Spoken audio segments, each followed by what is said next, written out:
It's now down to 8. Just 8 drivers left to decide who will be the 2023 Cup Series champion as the NASCAR playoffs roll into Las Vegas for one of the biggest races of the year. Because a win for a playoff team today is an automatic berth into the Championship 4 in Phoenix.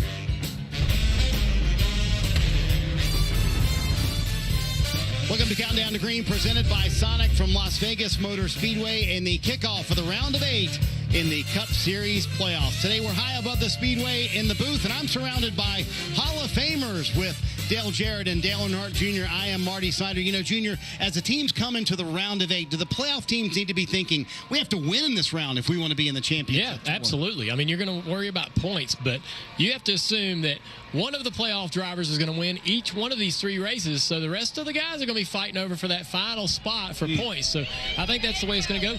DJ, the first ticket for the Championship 4 up for grabs today. Does that make this race one of the most important of the year? I think it's the most important race of the season, especially for these 8 drivers. If they look at this, they realize the opportunity is right there this afternoon for them to do nothing else the rest of the year except for focus on Phoenix if they're able to go to victory lane here this afternoon. So we're going to see a full effort, full press and a lot of hard racing trying to get that win that will allow them to be totally focused 2 weeks leading up to that championship race. As you can see, 3 of the last 6 years, the winner in the first race of the round of 8 went on to win the championship, just like Joey Logano last year. Say the intensity ratchets up a little bit from round to round. If we win today, I don't think I'm looking at anything for the next 2 weeks besides Phoenix. It's showtime. Las Vegas. Lots of talk about odds. How many times have you not been in? I guess 1. Celebrity sightings, a grand entrance, then the green flag flies. You know, we can't every point. I may be knocked out of the playoffs, Big damage to the left rear. but that doesn't stop me from going for the checkered flag. It's a 22 Logano to the bottom of the racetrack. It's a frantic fury of swings at the car by their crew Four tires, four tires. and a gigantic haymaker with no lack of excitement. Trouble Ryan Blaney just watching up the racetrack, slapped the wall. I know firsthand that being locked into the championship race early is key. The 2 times I've won the opening race in the round of 8, I went on to win the championship. 2 times, baby! Yeah! Martinsville in 2018 Good job, man. Good job. and last year here in Vegas. Joey Logano slides up in front of Ross Chastain to the backstretch. Joey Logano from the round of 8 to the final 4 at Phoenix. What comes with winning this race is confidence, coolness, and an ability to be creative for Phoenix. Welcome to the Championship 4. Championship, baby! Let's get one! Yeah, what a great race this is. This is the start of a 3-race season for all the playoff drivers. Winning here is huge. Obviously, it moves you to Phoenix with a chance to win the championship. The last 2 race winners here have gone on to win the championship. But as always in the history of NASCAR, and even today, points matter. Only one guy is going to win this race. Everybody else is out there racing for points. You've got to earn them. You've got to get stage points. You've got to have a good finish. And I can promise you, a mistake can lose you a championship today the same way a win can help you win one. So the pressure is huge. Risk versus reward all day long for these drivers. That's the tightrope they're going to be walking. Boy, you can feel the intensity just picking up as we start the round of 8. So, DJ, since we're in Vegas, it kind of seems appropriate to check out the championship odds. There they are. Any arguments there?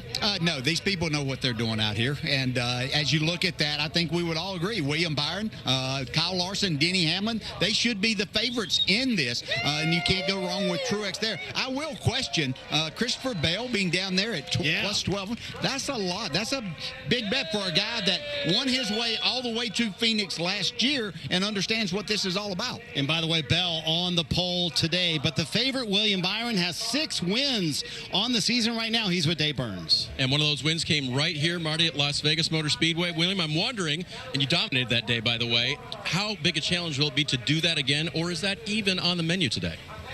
It's it's definitely going to be different than the spring. You know, I think that it'd be silly for us to look at it like that. But you know, we've definitely made some improvements and adjustments since the spring. Try to work on the bumps and work on just our overall balance. You know, for the racetrack, it does seem to take a shift from spring to fall. So hopefully, all those notes and adjustments that we did are good today. And it's just kind of one step at a time. We got to just get through the first stage, have a good, solid, first green flag cycle there, hopefully, and get ourselves some stage points and then go from attack from there. So I do feel like the racetrack will be a little different to start with the Xfinity rubber as well. The odds makers like you today, and a lot of people did for the championship as well. So where do you feel like the team is at heading into the round of 8? You feel like you got the momentum you need?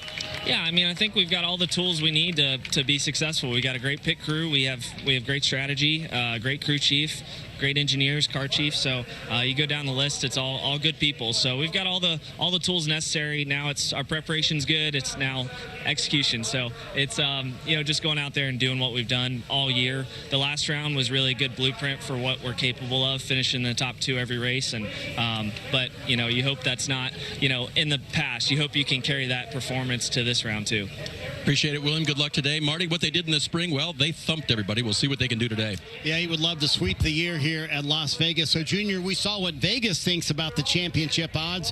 How about you? Who's your championship favorite right now? Well, I mean, I see William Byron. I see what he's doing on the racetrack, and I see that full beard he's growing. I mean, dude, this guy has grown up so fast over the last few years, developed into a driver who I thought was young and capable of handling this type of pressure, into a driver who is ready for it. He's ready for the moments. He's going to go out there. He won't be able to make the mistakes that you see a lot of these young drivers make when they're thrust into their first real chase for a title. I think he can get it done, but I've got to keep my eye on Denny Hamlin. The guy's been polarizing throughout the entire season, and more so in the playoffs. We've got the sound bite from Bristol. Can he come back? It's almost like he went dormant for a couple weeks. Yeah. So can he come back this round and really make a statement? Yeah, Denny was the driver that I looked at and said that I thought had speed every single weekend. Maybe it didn't translate into a win, but the man that I'm looking at now that has shown that speed is Kyle Larson. I think that Hendrick Motorsports is built for this type of situation. These playoffs, the way that it goes, that's why their 2 drivers are the favorites. And when you look at the odds of this, and Kyle Larson, the one thing we heard Jeff Burton talk about, you can punch your ticket through with a win, but you can also put yourself in a bad position with a mistake. That's the only thing that I see that could keep Kyle Larson from racing for a second championship in Phoenix. But DJ, to get back to his teammate William Byron, I mean, you look at his stats at the final 4 tracks. That's so hard to argue. Just over the last 4 years, he's won in all of them. He has. Are you trying to change my mind? I'm not trying to change your mind. That's just fabulous. And obviously the last 3 weeks have done nothing to think that he can't continue on this pace. So that's the reason he is the favorite. Everybody looks at that. We understand what he is very capable of doing these next 3 weeks. Well, the driver who is number 2 in the odds to win the title is Denny Hamlin. Right now, he's with Kim Kuhn. And Denny is the lowest starting playoff driver. You'll roll off 15th. Is there a concern here for you and the team? That was so sweet of you to say that. I mean, yes and no. I mean, I would love to be up higher for sure. We're trying really hard to get better on Saturdays on some of these mile and a halves, but just it's not really working out. I'm certainly not doing my part for sure. But I think, during the race, this is where the pay window opens, right? So I think certainly our Mavis Toyota is going to be pretty good, as it usually is, and just I got to be methodical and work my way up there.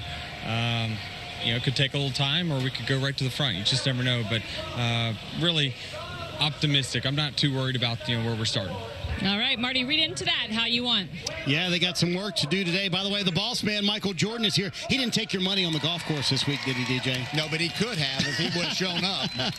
Oh, that's good stuff. MJ in the house. He's been coming to a lot of races lately, by the way. We're just getting started in Vegas today. Coming up, we'll hear from 2 former champions, Kyle Larson and Martin Truex Jr. Plus, will Junior and DJ have any surprise picks in their championship 4? Maybe. We'll see that coming up in a minute. The first ticket to NASCAR Championship Day is up for grabs here in Las Vegas. NASCAR Drive is your live race day companion. Follow your favorite drivers with access to in-car cameras. Choose from alternate camera angles. You can customize your entire experience. Just visit NASCAR.com/drive or download the NASCAR mobile app to watch all the action.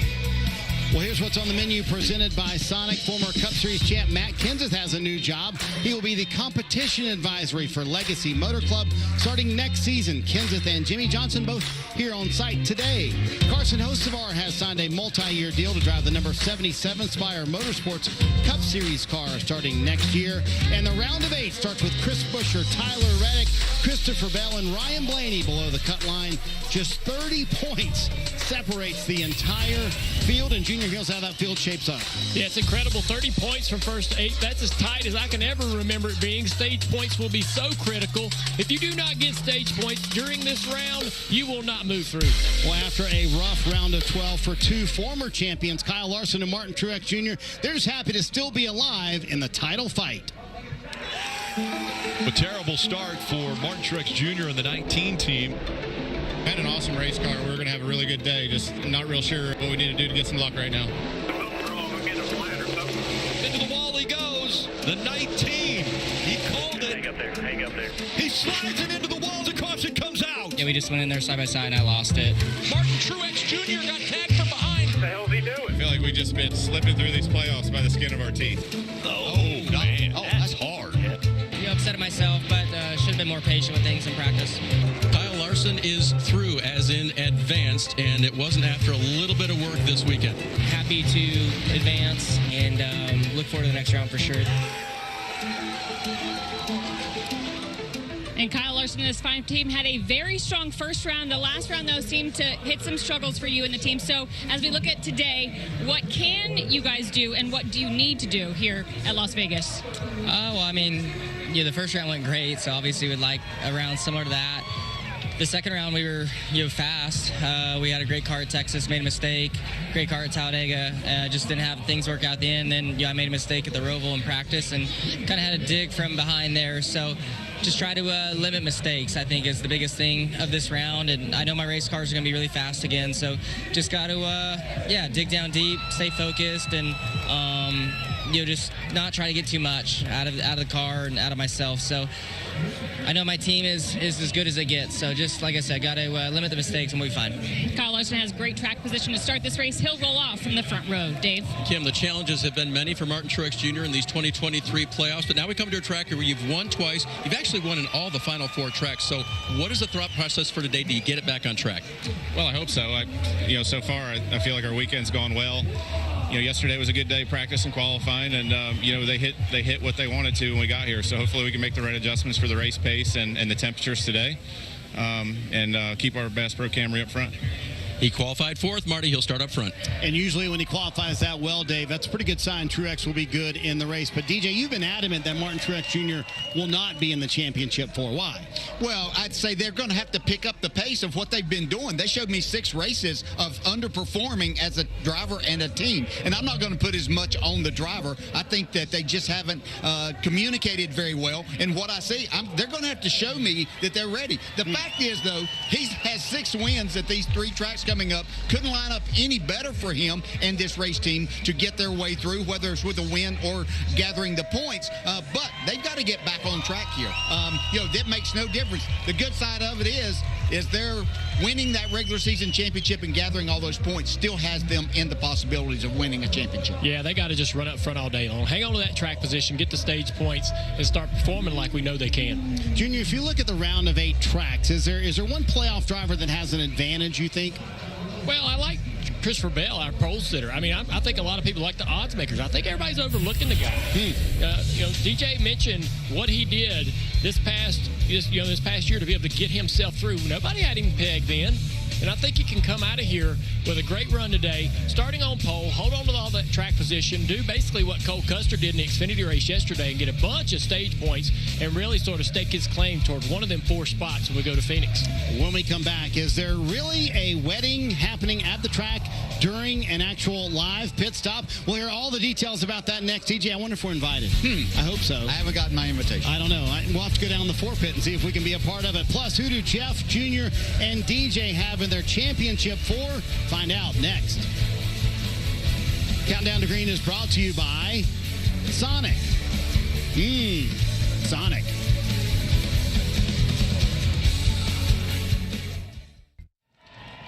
Since 2009, Sonic has donated more than $27 million through Limeades for Learning. Powered by the Sonic Foundation, the program provides resources for local schools.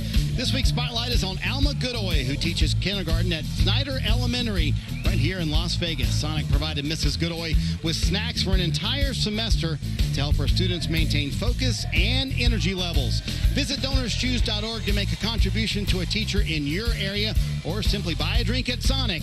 At Sonic, you sip and schools win.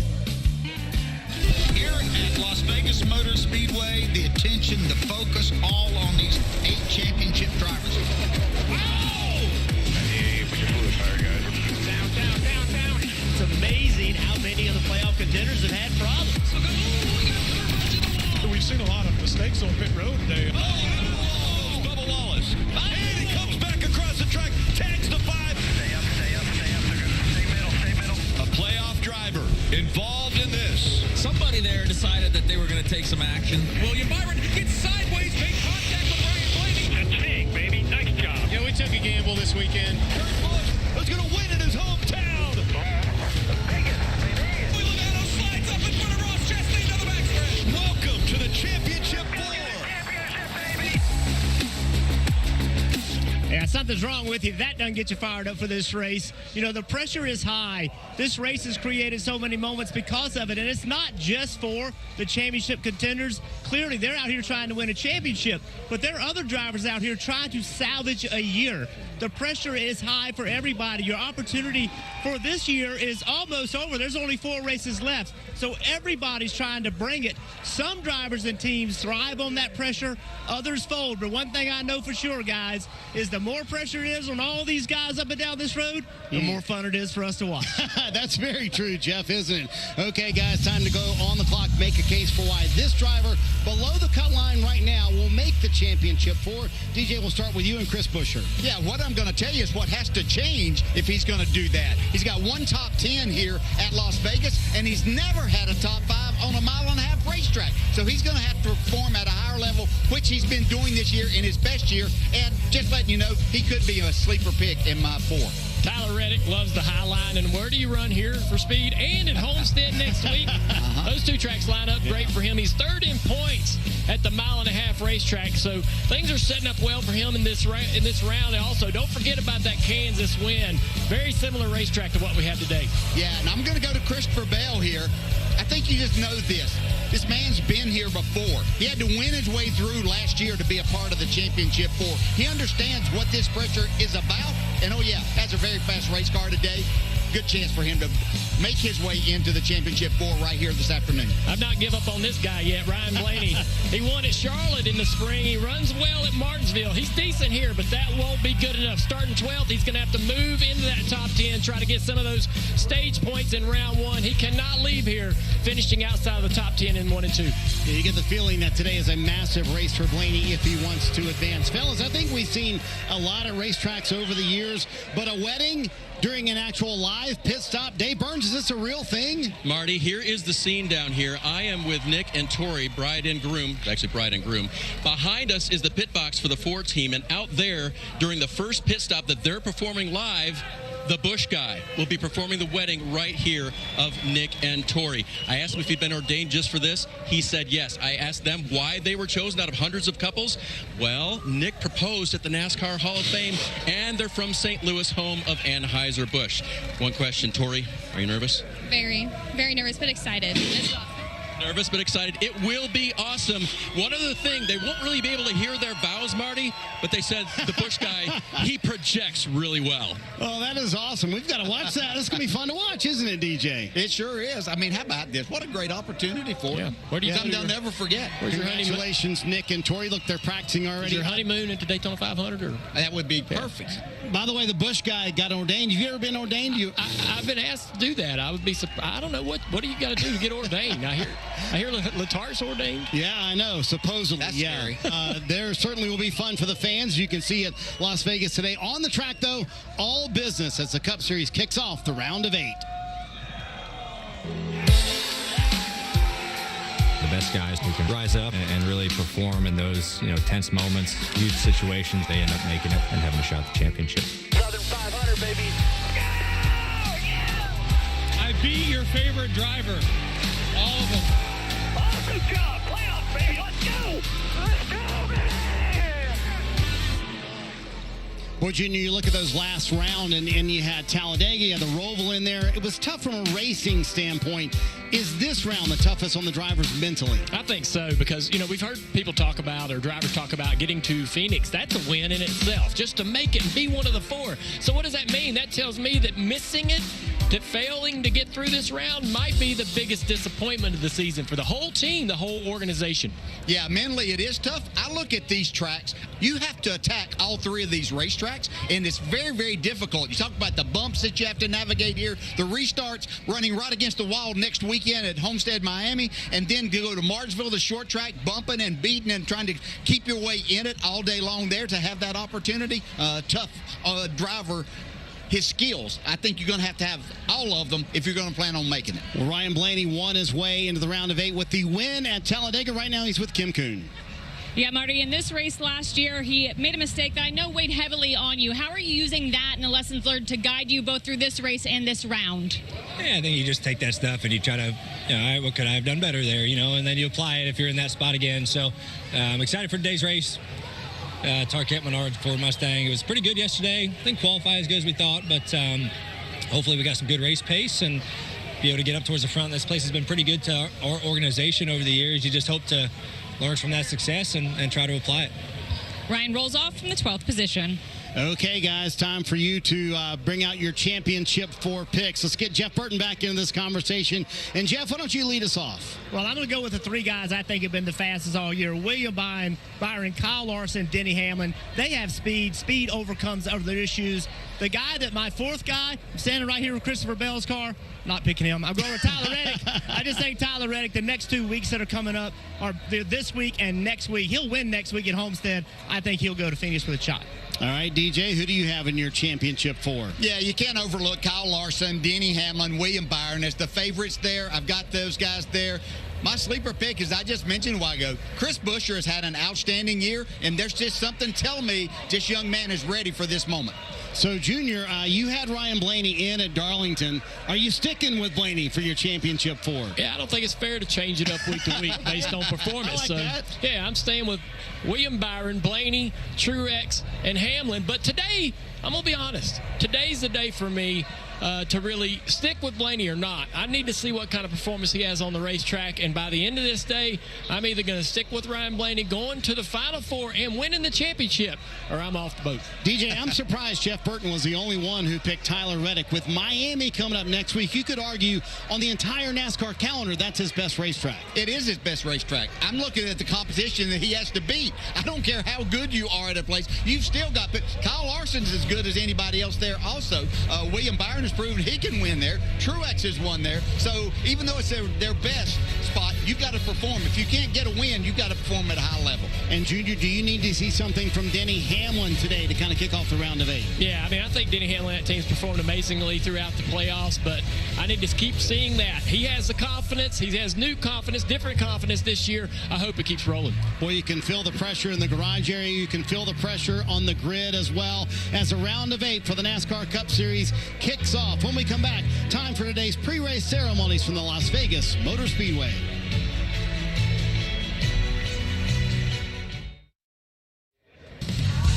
It's time to start the round of 8 of the NASCAR Cup Series playoffs. 3 races to decide who gets to race for the championship in Phoenix. Today, Las Vegas, the first seat open on Championship Sunday. It is up for grabs today. Junior, because that's the case and the team can advance to the championship for today, does that make this race one of the most important of the year? At this point in the season, the next race is the most important race, and the drivers are going to go out there and compete, perform, get stage points, and gather points throughout the entire event. Somebody's going to come out of here feeling really good. One guy or 1 or 2 drivers may come out of here in a very deep hole. So, DJ, which playoff driver needs a good result today the most? Our regular season champ, Martin Truex Jr., and his team need to remind us how they won that and why he's a championship driver. Junior, how about you? Blaney at -10. This guy needs to do some work. Starting 12th, we got to get in that top 10 early. Yeah, the round of 8, a seat open in Phoenix. It's all on the line today. Time for today's pre-race ceremonies from Vegas. Ladies and gentlemen, at this time, we ask that you please rise if you're able and remove your hats as the NTC 11th ACR Horse Detachment Mounted Color Guard presents our nation's colors. Please remain standing as MRO Chaplain Billy Malden offers today's invocation. Let's pray. Gracious God and Heavenly Father, as we pause to recognize your presence in our lives, we do so today, mindful of the events of this past week and the pure evil of terrorism. We pray for Israel and the innocent everywhere who have been caught up in the conflicts, something we know too well as a nation. We pray for peace and liberty, and for those abroad and at home whom defending and protecting us so that we can enjoy this experience. Be with our drivers, teams, officials, and fans so that all may have a great day, safe day of racing. May your peace and love comfort us all. In Christ's name, amen. Here to perform our national anthem, please welcome country music artist Annie Bosco. Oh, say, can you see by the dawn's early light what so proudly we hailed at the twilight's last gleaming, whose broad stripes and bright stars through the perilous fight o'er the ramparts we watch were so gallantly streaming, and the rockets red glare,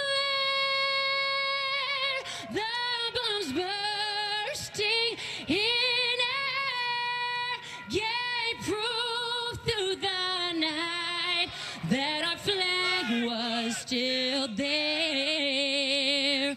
Oh, say does that star-spangled banner yet wave o'er the land of the free and the home of the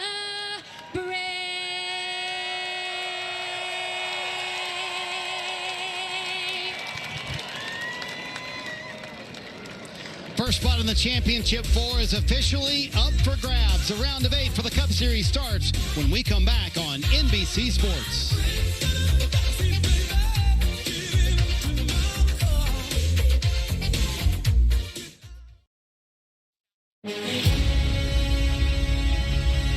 Luck, or the lack thereof, is what Las Vegas was built on. That's a big factor here today. 8 drivers know they've got a shot at the championship. Everyone's stakes are high. Oh, yeah, boys. How about that? Viva Las Vegas, baby! Pressure is an opportunity. Jimmy! Awesome job, guys! You just have to be more on your game, I think, in the playoffs now. Viva Las Vegas, baby! Hell yeah! First seat now open for the championship 4 in Phoenix. Welcome to the entertainment capital of the world as we get ready for the first race of the round of 8 alongside our crew chief Steve Letarte, Rick Allen with you. And Steve, when it comes to this first race, the easiest thing we can say is if you're a playoff driver, win and you advance. But points still very important. Well, points are very important, but the mentality that you just pointed out is accurate. You better think about win. These 8 drivers have won 23 of the first 32 races of the year, but what can you lose? About 55 points. That's how many points you could earn in a race without winning. But instead of thinking about gaining 55, what if you make a mistake? What if you lose 55? You could be William Byron, and you could come out of here in last, all the way in 8th. So I know we're going to be focusing on winning, but mistakes could be the story of the day. All right, how do you win at Las Vegas, this mile-and-a-half oval? Well, much like the city itself, it's hard to do it while being conservative. If you're going to win here at Las Vegas, you kind of have to push all the chips in. Turns 1 and 2, bumpy and difficult. 3 and 4, low on grip, and high speeds, nearly wide open in qualifying. One driver who was very good in practice and qualifying, he's starting 8th, is Tyler Reddick. For more on him, we go to Kim Kuhn. And Rick, Tyler starts this round 8 points below the elimination line. That's the bad news. The good news is he's led in 4 of the 5 last Las Vegas races. Crew Chief Billy Scott admitted, yes, points are important, but that's a moving target. The best thing they can do today is win. A win here makes their lives so much easier for the next 2 weeks. We've talked about it all morning long. And Billy said the team really believes in their driver and his ability at intermediate tracks. This is his strong suit. Their expectations very high today, Dave. Kim, let's talk about a non-playoff driver, the most popular driver in NASCAR, Chase Elliott. In practice yesterday, crashed, and the team went to a 10-hour day building this backup car. It was completely white, didn't have any color on it, didn't have an engine in it, didn't have a seat in it, and he is now ready to race it from the back of the field. If he can win today at Vegas, it would be his first time, and he would overcome huge odds in doing it.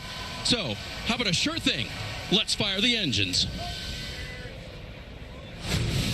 And now, race fans, here to say the most famous words in motorsports. Please welcome from your Stanley Cup champion, Vegas Golden Knights, Aiden Hill and William Carrier. Drivers, start your engines!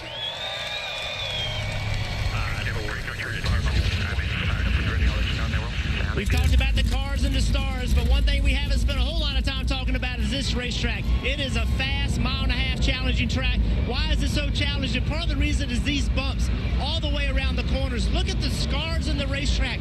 When the cars get down into the racetrack, it actually damages it, but what it also does is it makes the car handle bad. So what do you do as a driver? You come running up here, you find more racetrack to run on. It's smoother up here. That means more grip. But if that's the fastest way around the racetrack, you want to be doing your service down there. So you're going to have to make compromises and choices all day.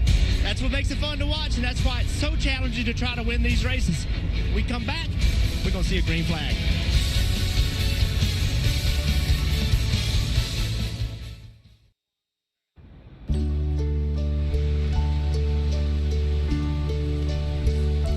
My friend, yes, sir. I'll say it clear and state my case, which I'm certain I did what I had to do and saw it through without exemption. Yes, there were times I'm sure you knew when I bit off more than I could chew.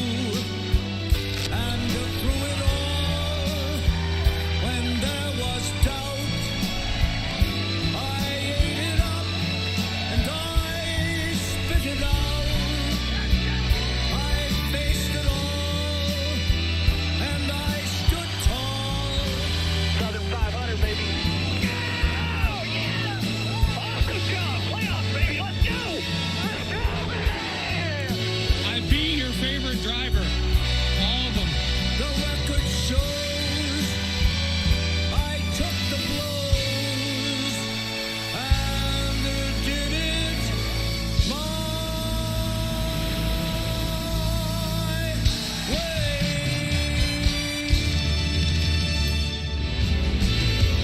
A gorgeous afternoon in the desert. It's NASCAR Cup Series playoffs from Las Vegas Motor Speedway, the South Point. 400 cars are starting to roll off of pit road and make their way around this mile and a half. We have the opportunity to talk to the guy who's the fastest right now in Las Vegas. The pole winner, Christopher Bell.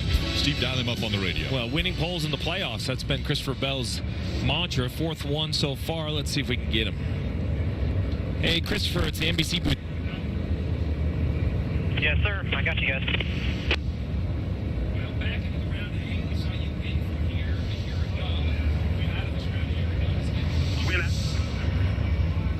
Yeah, I think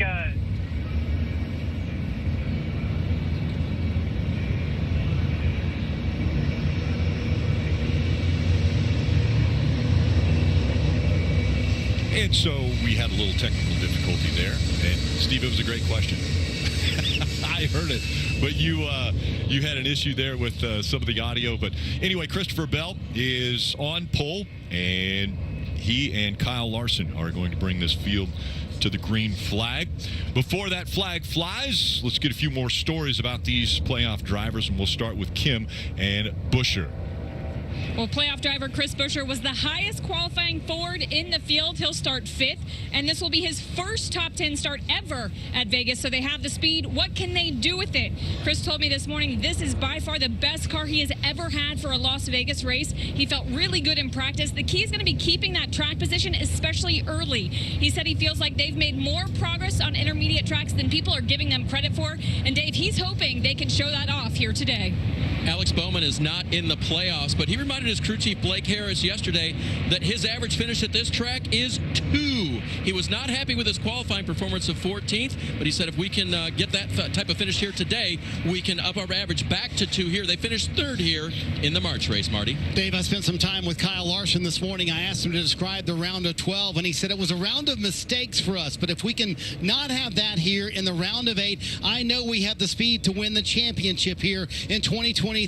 And he also knows the importance of this race. He won the first race in the round of 8 in 2021. Had those 2 weeks to think about Phoenix, and guess what? He won the championship that year. He wants to replicate that here today, Rick. Winning at Las Vegas would give this team a couple of weeks to think about the championship race in Phoenix in 2 weeks. All these playoff drivers know the importance of winning here at Las Vegas. Well, let's check out the starting grid brought to you by South Point. Up front, a couple playoff drivers in Christopher Bell, Kyle Larson, William Byron, Martin Truex Jr., and Chris Buescher. You got to go back a little further, though. Reddick also on this list. But to find Blaney and Hamlin, the other two, you've got to go all the way to the second page here. Yeah, Denny Hamlin's got some work to do. I think you have to get stage points in this first stage, so he'll be trying to drive his way into that top 10. Some other drivers, though, all these guys, obviously non-playoff drivers trying to win. Cindric Haley back there in row 10. And the rest of the field here, Keselowski still trying to finish this year off. So close to wins throughout many of the races. Love to get a win here in Vegas again. As we go back here onto the last page, you look at Chase Elliott, Daniel Suarez, both having right rear tire issues in practice on Saturday. And so those two drivers have to go to backup cars. They're in the back of the field. But Chase Elliott was very strong before the right rear tire went out. So it's going to be fun watching him come from the back to the front. The Toyota Camry TRD is the official pace car for today's Cup Series playoff race. Out there in front of the field, as the field now working their way down pit road and making sure that they've got speed set for pit road. That's one of the other things, Steve, we've talked about a lot. You can't make mistakes. And it was brought up earlier in the pre-race show. You make a mistake, it could lose you a championship. But give us the race analysis. Well, 400 miles, 267 laps, 80 laps stage 1, 85 laps stage 2, over 100 laps in that final stage. You could run 65, 67. Some teams might even be able to stretch the fuel to 70, so definitely a pit stop in each segment. It's good to be back, Rick. Welcome back. Good to hear your voice again. And good to hear the sounds of the cars as they're going side by side once again, getting ready for the race. We talk about non-playoff drivers possibly spoiling the show. Kim, what about the one of Ross Chastain? Yeah, Ross no longer in that playoff picture, but he absolutely wants to play spoiler. He has earned more points on mile-and-a-half tracks in the next-gen car than any other driver, and in 2 of the last 3 Vegas races, he's finished as top 3. The team assured me this morning that despite their title run being done, the prep is the same every week. Everyone is still working as hard as possible, and while they're a little bit bummed that they're no longer in the playoff picture, the mood at the shop, Dave, has been absolutely fantastic. Denny Hamlin will start 15th. You guys already talked about him. Crew chief Chris Gabehart told me not to be concerned because they are not. What happened in practice yesterday, cool temperatures in the morning, high speeds, high fast speeds that you won't do all day during the race.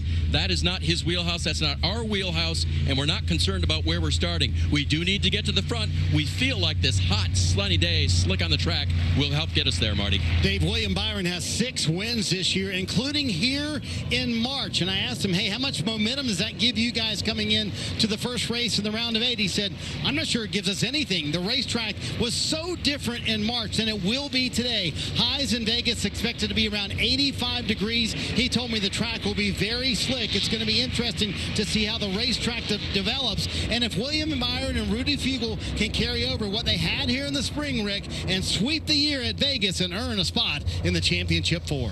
So valuable to do that. You mentioned the track slick. Well, they were working on the track on Thursday as far as painting the start-finish line. And local racing hero here now, Riley Herbst, after getting his first career win yesterday in the Xfinity Series. He was a part of painting that start-finish line pink for October, Breast Cancer Awareness Month, but really stunk up the show, Steve, as far as that Xfinity race. He won by 14 seconds yesterday, winning his first race. It's a great thing it was his first race, or we would have complained, because his car was amazing, nearly a 15-second win, and you can see and hear the emotion, the excitement. A Las Vegas native, Monster Energy on the hood, big-time supporter of Riley, and he painted the start-finish line and then was the first guy there. Good for him. Yes. And, all right, Junior, you told us about these starts, how important it is to get help. What do you think about this one? Who's going to be able to jump out front? That high line, is it the fastest? Well, it's really the pushes from that second row and the third row. You can link up 2 or 3 cars there in either lane and really create a lot of momentum off into turn 1. We're about to start the round of 8. Again, the possibility of locking up a spot in the championship 4 in front of these 8 playoff drivers. Christopher Bell, Kyle Larson making up row 1. We're racing in Las Vegas.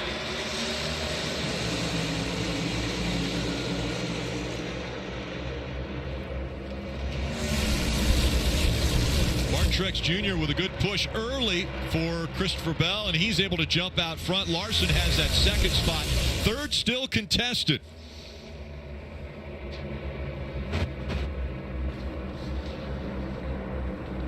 William Byron on the bottom of the racetrack, surging ahead now of Martin Truex Jr. And here comes Byron challenging his teammate for second.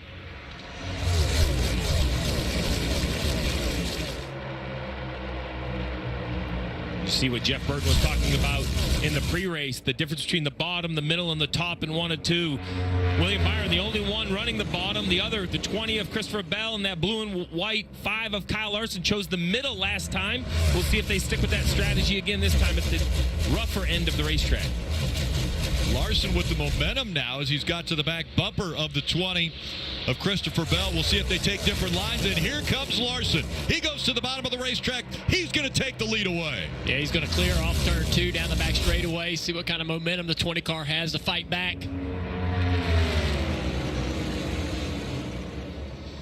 They're both to the bottom of the racetrack. Air a little bit dirty for the 20 car. He's going to lose a little bit. Truex back there running a higher line, trying to battle for third with Byron. See Logano out of line, and he's trying to take a spot away from Alex Bowman. Now here comes Martin Truex Jr. fighting back against the 24 of Byron. It was documented well in the pre-race about the playoff struggles of Martin Truex Jr., the regular season champ, yet to score a top 15, if you can believe it, in the playoffs. He said it himself. He feels like they're slipping through the playoffs, barely getting by. Now's the time. If you're going to draw a line in the sand and find some improvement, the round of 8, I think, is when it has to happen. Trying to clear on the bottom right now. He's clear off of turn 2. Byron just struggling a little bit. Chris Buescher back there trying to close in on this battle as well in the 17 car. Mile and a halves haven't been great for Chris Buescher, but this race has been wonderful as far as the start, as his starting position was very good. He looked good in practice, and now he's fighting for that 4th spot. Yeah, the 24 there, Byron struggling just a little bit, 3 and 4. And not enough room. It looked like he was going to slide up the racetrack, trying to take that spot away from Byron, but it wasn't going to happen. Marty. I don't think there's a lot of panic in the 24 camp. They've kind of fallen back a few spots here for William Byron after starting 3rd, now back to the 5th position. But, Jeff, they told me this morning our car is so good on the long run. That's where we felt like the strength of our car was in practice yesterday. So when you know you have a good long run car like you had so often in your career, Jeff, do you have to wait it out early in the run? That's the biggest key. So, Junior, you know what it's like to have a long run car and have to wait it out early in a run. Well, I think that, you know, Byron and those guys, I'm not too worried about it either, but I've seen his car slip a little bit in that dirty air. I was expecting his car to have a little bit more fire-off speed here, but we'll see what it does on the long run. He needs to stop losing positions. I know that. He doesn't want to fall too far back, not only into the backside of the top 10, but the air gets dirtier. If you got a bad driving race car and you fall further back into the pack, it's going to drive worse and worse with every car that goes by. All right, Jeff, you just came off of the racetrack. Any predictions as to when we'll see drivers work their way up to the fence, right up to the wall? Yeah, I'd say around lap 15 to lap 20, I think drivers will start being forced to get out there. As the speed comes off of the cars because the tires falling off, that's when you're going to be tempted to go up top, and that's when we'll see if it works or not. Kyle Larson already messing with it a little bit, not real high, but in the middle of the racetrack. 3 wide here. Ross Chastain up high. Right in the middle is Ryan Blaney, and down low, Alex Bowman. Let's get tight right there between those cars, and everybody's arguing they don't want to give up spots. It's like that Chastain's going to get through. Bowman's going to have to settle behind both the cars. All of them kind of lucky, really, right there, not to have any contact. That was 9th, 10th, and 11th. Chastain holding on to that 9th spot right now. So Blaney's started 12th. He's trying to work his way forward. Looks like his car fired off really well. If he can take the fight back to the one car to try to take that spot away from a non-playoff driver, that's a stage point. A non-playoff driver would be claiming up here in the top 10. Here's Brad Keselowski, and it looks like maybe a little bit of damage to the right side. Yeah, running the top of the racetrack right here off turn 4. Just barely. Going to have a few guys probably make that mistake right there. Just that wall right. Off of turn 4, the wall kind of comes back across the racetrack in front of the line. When you're running that high side as well, you got to really give a lot of room there for that wall because it jumps out in front of you. And there's not as many drivers running the top over there. More drivers are running the middle of the racetrack in 1 and 2 than there are in 3 and 4. So the track's still a little bit dirty. It's not going to have the grip that 1 and 2 has, but that's what cleans it up. You know, people being forced to run up there trying to make a pass, that's what eventually will lay that rubber down and allow that top lane to work. See 1 and 2, people are trying it, just not as confident about it over in 3 and 4. We expected a lot of cars to run the high side yesterday in the Xfinity race. They never got there. The tire didn't put it down a ton of rubber, and the cars were very loose throughout the race, so the bottom groove was really where you wanted to be. What you got on Christopher Bell there, Marty? Well, you can see Bell's kind of running the middle of the track, Junior, in this racetrack at Las Vegas, very line sensitive. Adam Stevens, his crew chief, asked him to maybe move down a little bit to try and catch Kyle Larson, and here's what Bell said. I can't do that, Adam. Cannot run through the bumps that quick. So, Junior, the bumps, I mean, they think people at home may watch this race and go, bumps on the racetrack. How tough are the bumps here at Las Vegas behind the wheel? Yeah, I think that's why you're seeing cars running different lines in 1 and 2, trying to avoid going through the bumps. If your car doesn't go through those very well, you've only got one option, and that's to run the higher line. But if the bottom of the racetrack is faster and everybody's running quick on the bottom, then you're going to just suffer and bleed lap time all day long. 13 laps complete, and it's been Kyle Larson out front for 11 of them. Christopher Bell led 2 laps, but Larson now pulling away.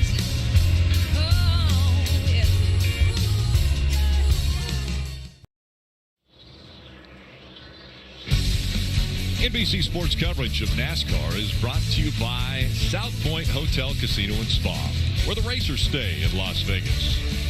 Progressive Insurance. Save when you bundle auto, home, or motorcycle insurance. Visit Progressive.com.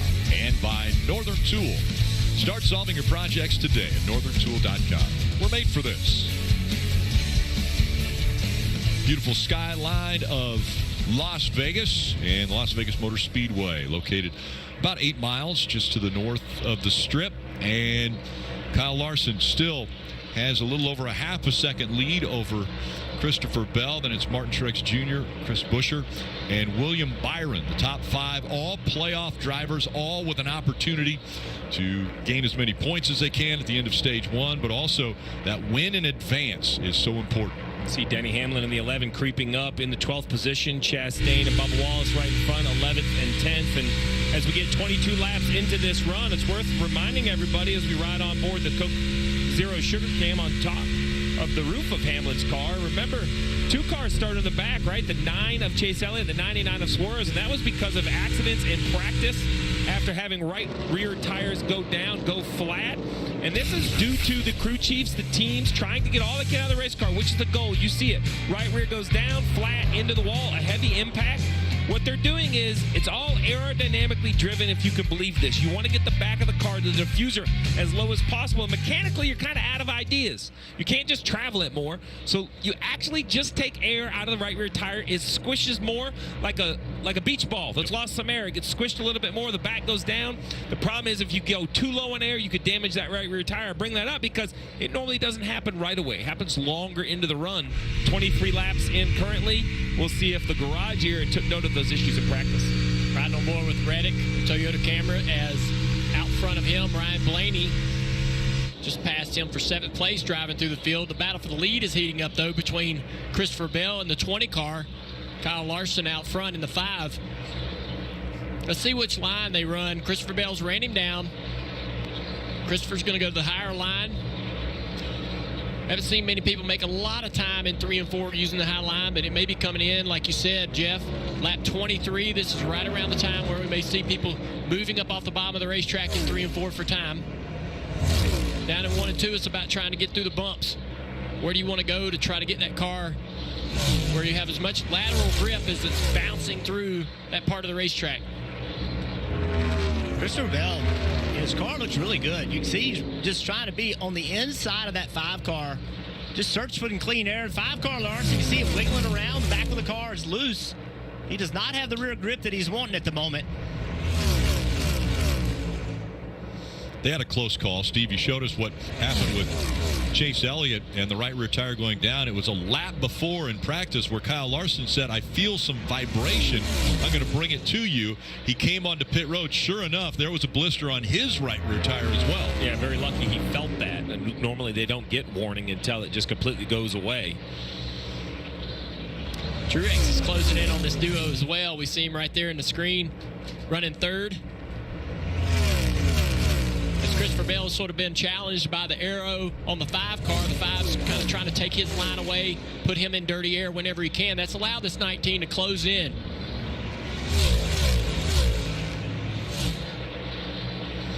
William Byron and the 8 of Las Vegas native Kyle Busch has Morgan & Morgan onboard camera that we get to take a great look from. That's track level right on the front bumper.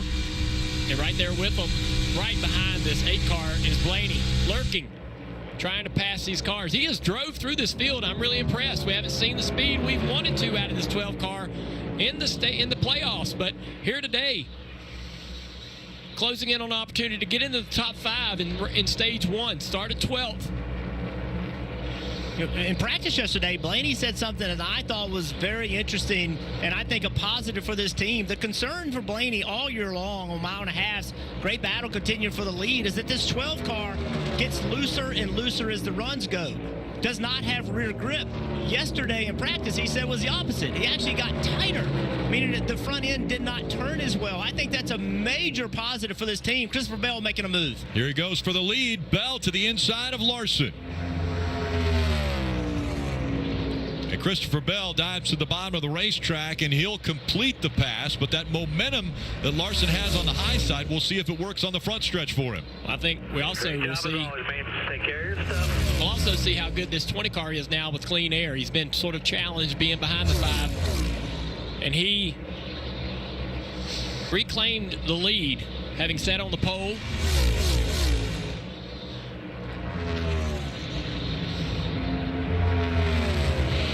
As Coach Joe Gibbs watches on, Christopher Bell back to the lead after starting on the pole today. You know, they really felt like the strength of this car, either they qualified on the pole, was actually the longer runs. That's coming to fruition right now as Larson might lose another spot to Martin Truex Jr. back there. But Bell showing that long run speed, and see pit stops coming up very quickly. You guys talked about the tire issues yesterday, so teams want to be on the short end of that. So you'll see pit stops coming up in about 8 or 9 laps. And 2 parts of that. If you're struggling, you can come early, maybe even 4 or 5 laps away. Come in lap 35. If you're good, you want to get all the way to halfway of this run, which is lap 40. Now the issue, leaving pit road under green at full speed, no pace laps to heat the tires up, you might have to make adjustments to the tire pressure.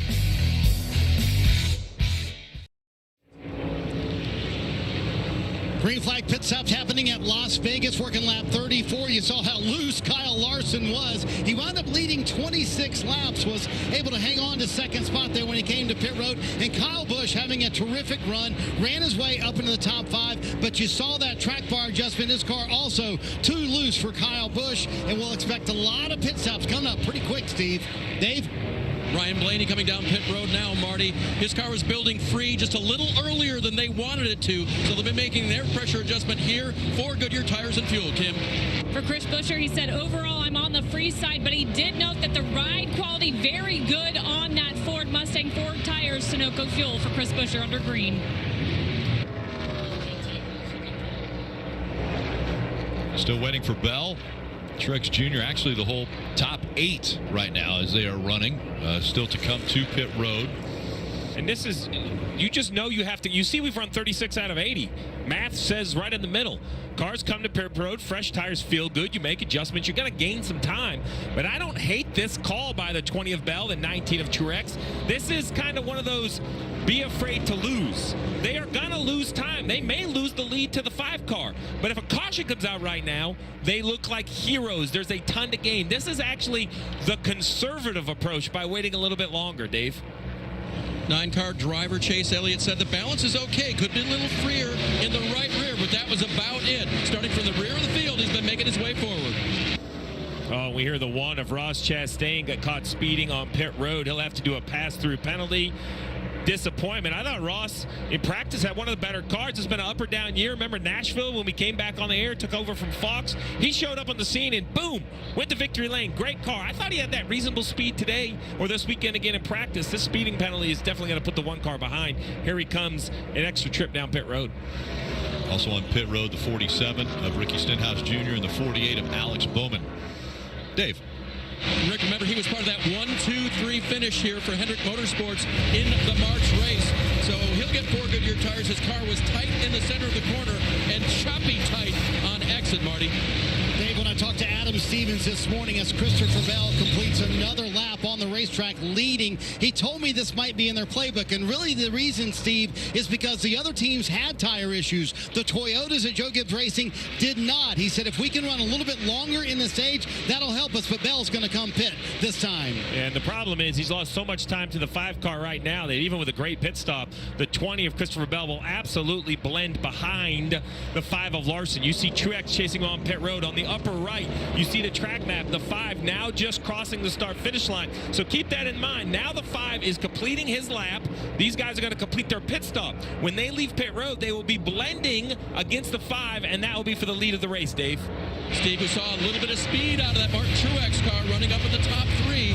So he said his car is though the same as yesterday, sliding around a little bit off of turn 2, Marty. Dave, Christopher Bell described his car as edgy free. Just need a little bit more rear grip so he can wrap the corner better. Those 4 fresh Goodyear tires will certainly help. But this is going to be fun. You see top right of your screen. Here comes Larson. Let's watch the blend. Oh, I wish. Not even close. Yeah, I wish we could get them both in the same camera shot. Maybe on the back stretch. Now, the 5 of Larson stuck in traffic, but you see it. We'll wait and politely wait. And here's Bell, and here's the 19. So just think about this for later in the race. I understand why they did it. Dead in the middle. I like the strategy. I don't hate it, even losing the lead. I think they are racing for a championship. This mess the 5 is in right now is going to be a real issue, and it's going to allow the 20 and the 19 on fresh tires to close right back in. But think about that. That was 6 laps different. In the final stage of the race, you cannot afford to run 6 laps longer and lose the lead. You may never get it back. So now Larson, after everything cycles out, we'll see the difference. But when we look at it, it's 5.5 seconds that is the difference between Larson and Bell as they are on the track. But as you mentioned, a lot of congestion in front of race leader Kyle Larson. Yeah, look who it is, Chase Elliott. You know, he is right there. Kyle Larson trying to lap Chase Elliott. You know, Chase had good speed yesterday. This is a backup car. They were very confident in the backup car, but right now that speed is just not there. Green flag pit stops are complete.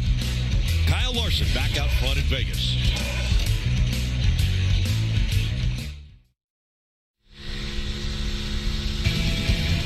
You're watching the NASCAR Cup Series playoffs. South Point 400 from Las Vegas. The race to 1 million is heating up in the NASCAR Powerball playoff. 8 fans, they are locked in for a chance to win $1 million at NASCAR Championship Weekend. Follow the playoffs to see who advances and who will get cut. Powerball, it's the official lottery game of NASCAR. And a hornet's nest here for race leader Kyle Larson. He's trying to figure out how to get by these guys that are, he's trying to put a lap down. You see Ricky Stenhouse Jr. fighting to get his lap back. Yeah, there's a bunch of cars in front of him running side by side, and it's really just kind of neutralized him. This is what we talked about before the race, is that, yes, there's a championship battle. He's going to go 3 wide. There's a championship battle, but all these other guys, they're trying to salvage a year. You know, look who's in the picture. You know, Stenhouse obviously won the Daytona 500, but most everyone else in this picture is just, you know, they haven't had great years, and they are fighting for their lives. The good news for Larson, as frustrating as this is, if he can make it through this mess clean, that Christopher Bell back there, who's feeling good about his car in clean air, all right, you're up next. Good luck getting through there. And you see the difference, right? I mean, the last lap, Christopher Bell was 4.5 miles an hour faster than the leader. And that is a touch of fresh tire, but mostly traffic. Yeah, Christopher Bell now has caught up to this traffic, and he's trying to find the right line, negotiate around it as he goes by the 7. And a great run off top of the racetrack right there. With the better tires, I would expect his car to navigate through this a little bit better than Larson did. Yeah, because he pitted on lap 39, and all these guys that he's racing pitted on lap 33, 32, 34. So better tires than all of those guys. One thing that I note is Christopher Bell's drove away from Martin Truex Jr., put a little bit of a distance between him and the 19 car in third. And they came to pit road at the exact same time. So Bell also getting by Chase Elliott. So now it's Larson, Bell, Truex Jr., Blaney, Byron at the top 5. Still, it's the 5 playoff drivers that are up there. Then Alex Bowman, Kyle Busch. Denny Hamlin has made his way up to 8th. And Buescher is running 9th. Reddick back there in 11th. Marty. Let's recap the stop for William Byron. Said the car was too free on the first run, still too free here on the second run after a fairly healthy adjustment from Rudy Fugle, his crew chief, on the last stop. They also told him, try the lower line of the racetrack. Your teammate Alex Bowman right behind you is the fastest car on the track, and William has responded by doing that. He's moved to the lower line of the racetrack, just like his teammate, Dave. Nice, tight pit stop for the 11 crew of Denny Hamlin. His car was a little bit loose, so they made an air pressure adjustment to the Goodyear tires before they put them on the car, but he cycled back ahead of where he was running. Car's very good right now for Denny. Kim? Dave, we know rear security is a premium here today, and that first run, Tyler Reddick did not have it. He said the higher I run, the looser I feel. In fact, a number and a half too loose the higher he went. They did make a right rear adjustment during that stop. Right now, Tyler, quiet on the radio. We'll see the deeper into this run if he's got the car that he needs. For a caution-free race, it's been pretty exciting early between the pit cycle, the traffic offset between Larson and Bell, Hamlin's recovery. I mean, there's been a lot of storylines already. We haven't even really stacked the field up again for another reset. And we need to remind fans, you touched on it earlier, points at the end of stage 1. We know that 3 drivers in the playoffs could win their way in, but there's a guarantee that at least one is going to make it in on points. 3 races, 4 seats. Anybody who's tried to do that for dinner reservation never seems to work. So that's what's going to happen right here. 10 points for the guy who wins stage 1, 1 point for 10th. Now, if the playoff drivers are still stacked in, as great as those points seem, there's not a lot of movement. Everybody kind of scored them. But if you do make a mistake, or if you are Tyler Reddick, currently 11th, and get 0 points, that's a big change versus, say, Larson, who could potentially win. That's why this update about Hamlin that we were just given in his recovery up inside of the top 10 is so valuable, because what's on the line in only 27 laps from now.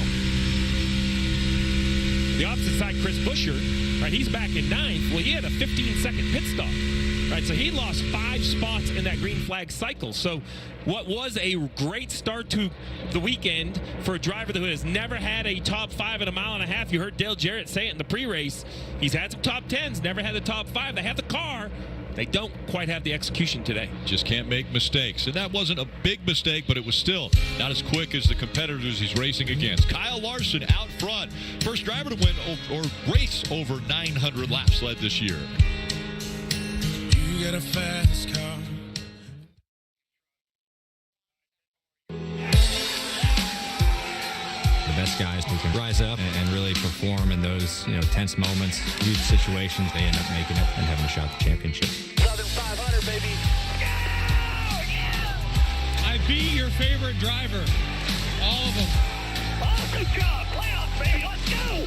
Let's go, man. And this is the time you have to rise to the occasion, as it's the round of 8, and we'll start filling those spots for the championship 4. Want to take a look at the Xfinity fastest lap. It was Kyle Larson on lap 3, turning a lap of 29.417 seconds around this 1.5-mile racetrack, averaging 183.567 miles an hour. Marty? Kyle Larson in clean air right now, led 48 laps to this point. And Cliff Daniels, when he was in traffic, after that was over with, said, hey, let's use that as a learning opportunity. He asked Kyle, how was the car in that traffic? Tighter, for sure. I came out in traffic, so I was tighter, but now it's a little similar. I feel like I can use my front tires a little bit more into one its own. Yeah, it's important. We've got more changes coming your way. We're just going to keep inching up on it. So, Steve, would you use that just like Cliff Daniels did? Say, hey, you were in traffic. What did you learn? And how is it different now that you're in clean air as he gets by another car? That's Daniel Suarez. Yeah, I mean, there's very little practice, 0 testing. So the first stage, while it does score points, it's also your test. It's your practice for that final stage. Clean air, your car drives like X. In traffic, like Y. Now, some might be... Yeah, that's just what you're going to have. That's the split between traffic and clean air. But sometimes Cliff Daniels and his teams think of maybe a little bit of an offset or an adjustment that can help one versus the other. Kim, how about the 45 of Tyler Reddick, currently 12th? Yeah, and Tyler typically is one that loves to run the high line, but here's what he's saying about his race car. Just kind of struggling to understand the feel of the car racing. I don't know what I can trust. 10-4, you have been skating, running the middle in 1 and 2. 3 and 4 is usually a wash or a loss. And he went on to tell the team when he gets too deep into the throttle, he feels like it gets way too loose. He asked them to tighten him up on the next stop. What was interesting right there was that he said he wasn't real sure what he could trust. And what he's talking about being loose, but he doesn't know how hard he can push the car without the back of the car coming around on him. So he doesn't have the feel that he's looking for. And he's not just saying, hey, I'm just loose. That's my problem. He's saying, I've got a balance issue, but I can't really identify what my overall grip is. And that's a challenge for a team trying to figure out how to make the car better. Cautions come out. Yeah, we got a problem on the front straightaway car going off into turn 1 to 43 car. Eric Jones has a problem. Looks like a right rear tire's flat on that car. Absolutely. There's those right rear tires we talked about. Eric was having a good day, running 15th too, Junior. The difference in this right rear tire is it doesn't look like he hit anything. Now, what kind of damage can be done to the car if the right rear blows up over there and it came off? So that was probably best case scenario for Eric Jones in regard to damaging the car. Yeah, best case for the body work. I don't know what's better for the diffuser, to be quite honest. Yeah. Air in the tire. I know what's better. Air in the tire and not drag. All that smoke you see is kind of dragging some of that underbody. And that the car can look perfectly all in one piece, near perfect, maybe a little marks on the right rear, and it can be down 10 or 20% of total downforce. So really interesting decision here with 14 laps to go on the stage, 31 laps on their tires. So new tires are going to be a huge advantage. They only had 8 sets of tires to run the entire race, kind of 3 extra when you look at the math. I believe if you're a playoff driver, you cannot afford to not put tires on here, because I think you'll have no chance of scoring points. But does the other cars in the back half of the lead lap save a set of tires and try to get lucky?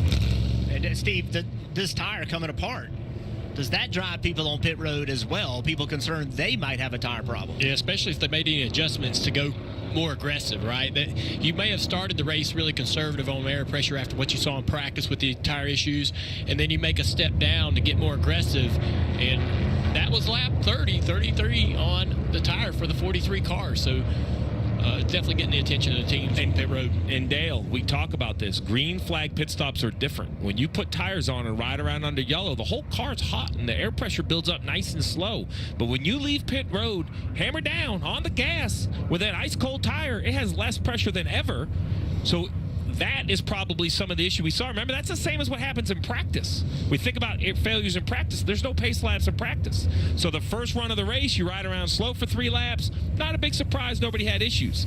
Then we come in, we fire on tires right away under green. We go out, boom, right rear tire issue right away. So your point about adjustments is absolutely something that every crew chief down there needs to think about. The difference is how many of the non-playoff drivers are willing to get close to the fire, close to the edge, where a playoff driver might have to leave himself a little room, a little safety net.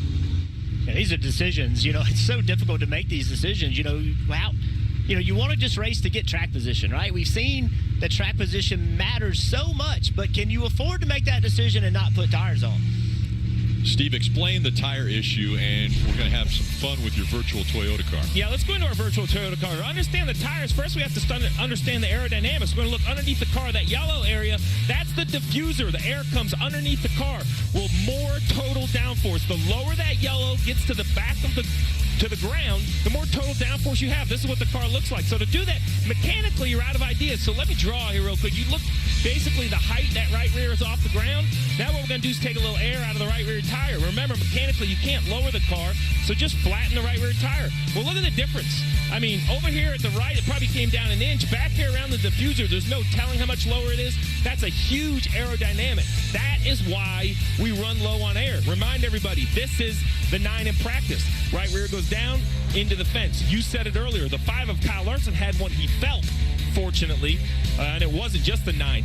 Daniel Suarez as well. He got lucky, we thought, stayed out of the outside wall, came around, hit the tire barrier on the inside. So with that, tires will be a big conversation, and tires are what every drivers are looking for as they all come down pit road. It is a busy pit road, Dave.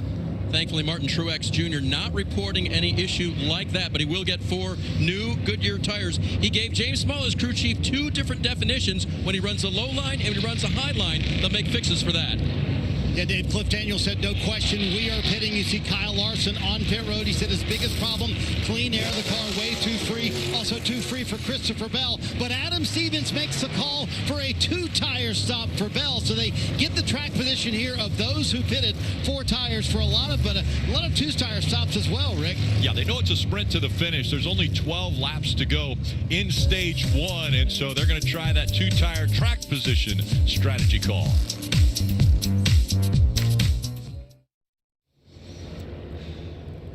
You're watching the NASCAR Cup Series playoffs, South Point 400 from Las Vegas.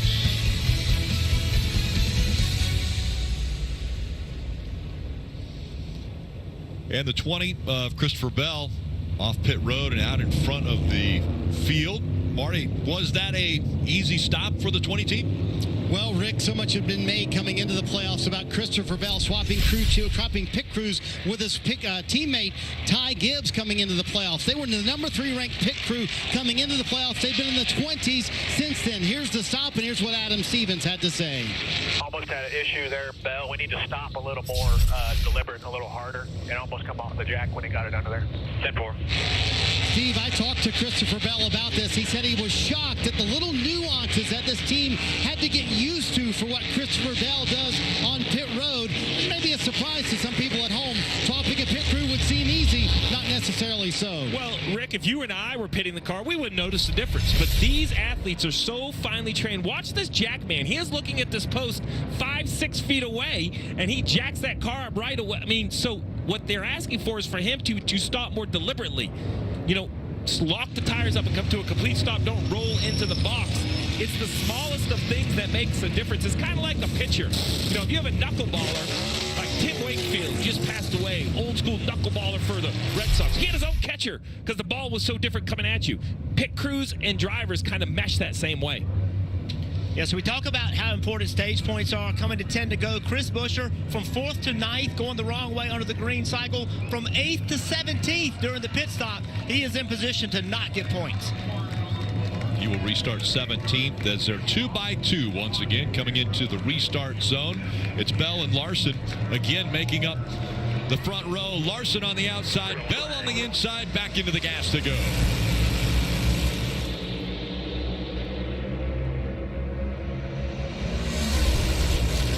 Still door to door into turn 1. Bell now with a little bit of an advantage, but here comes the momentum out of the 5. Big run coming on the outside to help Larson off into turn 3 there. Blaney's trying to get 3 wide underneath Keselowski. Can't do it. Brad back to the outside of Reddick. Reddick would have loved to have gotten clear right there. Not able to do it. A lot of side drafting with the leaders down the front straightaway. 2 versus 4 tires. Larson versus Bell. Larson with 4 fresh tires on that pit stop, and he'll clear the 20 of Christopher Bell. See that 12 car, Blaney trying to push the 6 car, Keselowski, past the 45.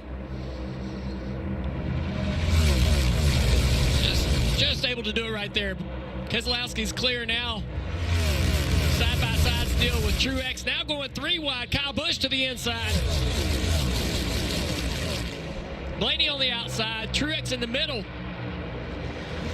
Truex and Blaney trade a little paint right there.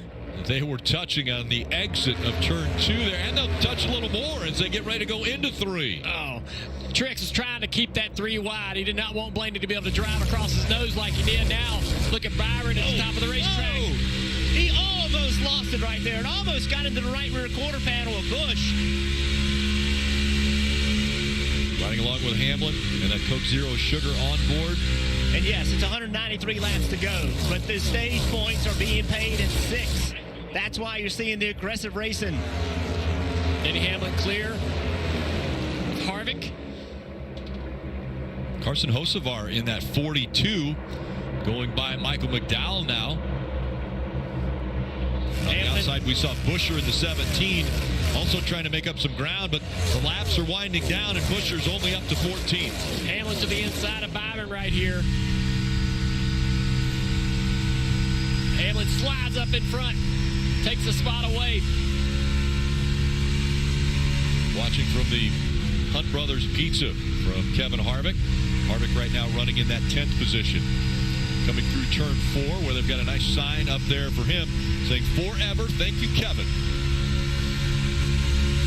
Across the stripe, under 4 laps to go. Larson, Bell, Keselowski, Reddick, Blaney, the top 5. You see how tight the points are. 2 points separating Bell and Hamlin as they're running.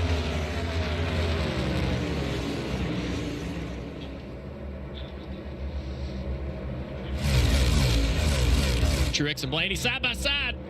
Almost contact again.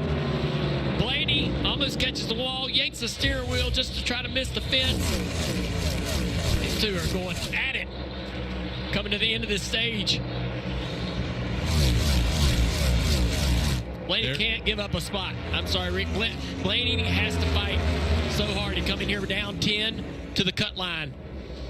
They're both aggressive, and Martin Truex Jr. doesn't want to give up any positions, and that's why they're racing literally centimeters apart, maybe even less than that, as we've seen contact between these two. Yeah, Blaney'd love to run the bottom in 3 and 4, but he can't because of this car right here we're riding on board with. Reddick with Toyota Cam is taking away the line that the 12 prefers on the bottom of the racetrack. And what a great job by his crew chief putting on 2 tires. He was running 12th and now sitting here running 4th with 2 to go. Here comes the surge out of the 19. He gets to the inside of the 12. Can he hold him off? Big push right here coming from Kyle Busch. Who is he going to help? Here comes the run. Wow. He almost thought about going in the middle. Backs off a little bit. He's trying to help himself. Blaney moving around. The 8 sliding up the racetrack into the left side of Denny Hamlin here off of turn 2. Busch got so loose down there.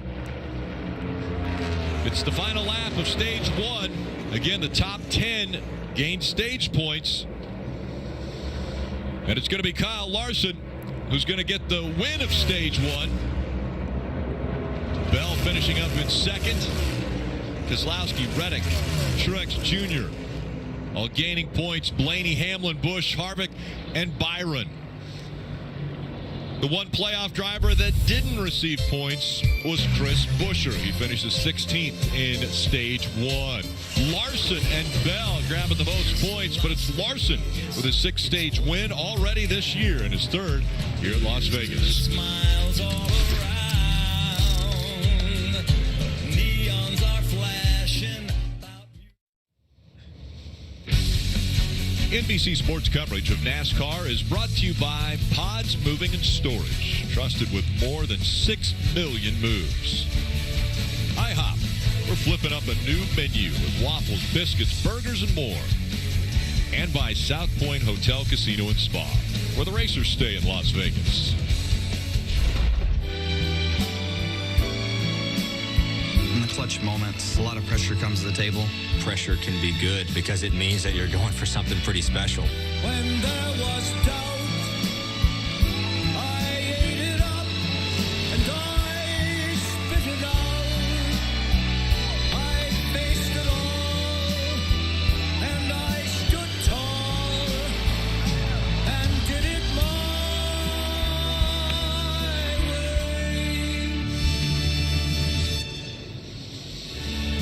This race has been all Larson's way up to this point after he won stage 1 and has led 65 laps. Kim.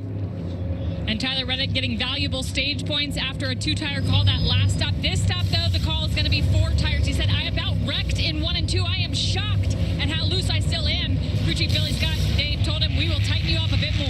Denny Hamlin grabbed 4 stage points, told his crew he's being a bit guarded for these tire issues here. Looks like he'll just get 2 and leave, Marty. Kyle Larson said the car is still too free, and I could tell in the long run that would not be good. 4 fresh tires for him. Cliff Daniels said we'll keep chipping at it. Meanwhile, Christopher Bell, 4 fresh tires for him as well. He said the car is better. I can trust it a little bit more. And valuable stage points for Bell as well. He got 9 in that stage, Rick.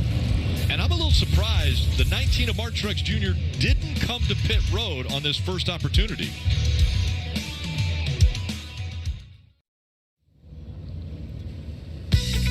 NASCAR Fantasy Live lets you keep tabs on your fantasy lineup throughout the race and allows you to adjust your picks until the end of stage 2, which we're about to start. Visit NASCAR.com/fantasy, or you can select the fantasy icon on the mobile app leaderboard to make in-race changes. Okay, so the end of stage 1, the top 10 earned points, and here are the drivers that grabbed those points. Larson got 10. And you see all of the drivers in the top 10, with the exception of Busch and Harvick, are playoff drivers. So 7 of the 8 playoff drivers were able to grab points in stage 1. And it was a hard-fought battle between a couple drivers, the 19 and the 12. Yeah, down the back straightaway, 3 wide. With the 8-car Kyle Busch, almost in contact. Kyle Busch thought about going 3 wide. He goes to the bottom of the racetrack here. And almost more contact. The 12. Just got hit the fence off of 4. Dave. James Small, the crew chief, kept him out with this reasoning. If we can get the front row here, I think we stay on. Okay. He's got the front row, Steve, but not a lot came with him. What do you think? Well, 10 came laps with everybody else. Yeah, 10 laps on his tires. I think James probably thought he would get a few to stay out behind him. You get 3 or 4 cars behind him, this might work. But unfortunately, with everyone behind him on fresh tires, I'm not sure this is going to be an overall benefit. But sometimes you got to gamble a little, Rick. Try to get your playoffs going the right way. A few 2-tire stops with around him, though, so that might give him a little bit of cushion. They did not get 4. Denny Hamlin, 2 tires. Ty Gibbs, 2 tires. We'll see what happens. They fan out, and 3 and 4 wide as they enter turn 1. Look at this restart. It's insane. Kyle Busch on the top of the racetrack. So far, so good for Mark Truex Jr. as he shoots out to the lead. I think they're so close to wide open that for the first 2 or 3 corners, Truex will be fine, because wide open is wide open on new tires or old tires. But you see instantly the momentum of 11 of Denny Hamlin and the 6 of Brad. The 19 probably had to be out of the gas a little down there. And now how close will he be able to stay once these cars with the pressure tires are able to get by him, if they're able to get by him? Side drafting from Keselowski and Denny Hamlin as they continue to fight for that second spot. Here comes Chris Buescher in the 20.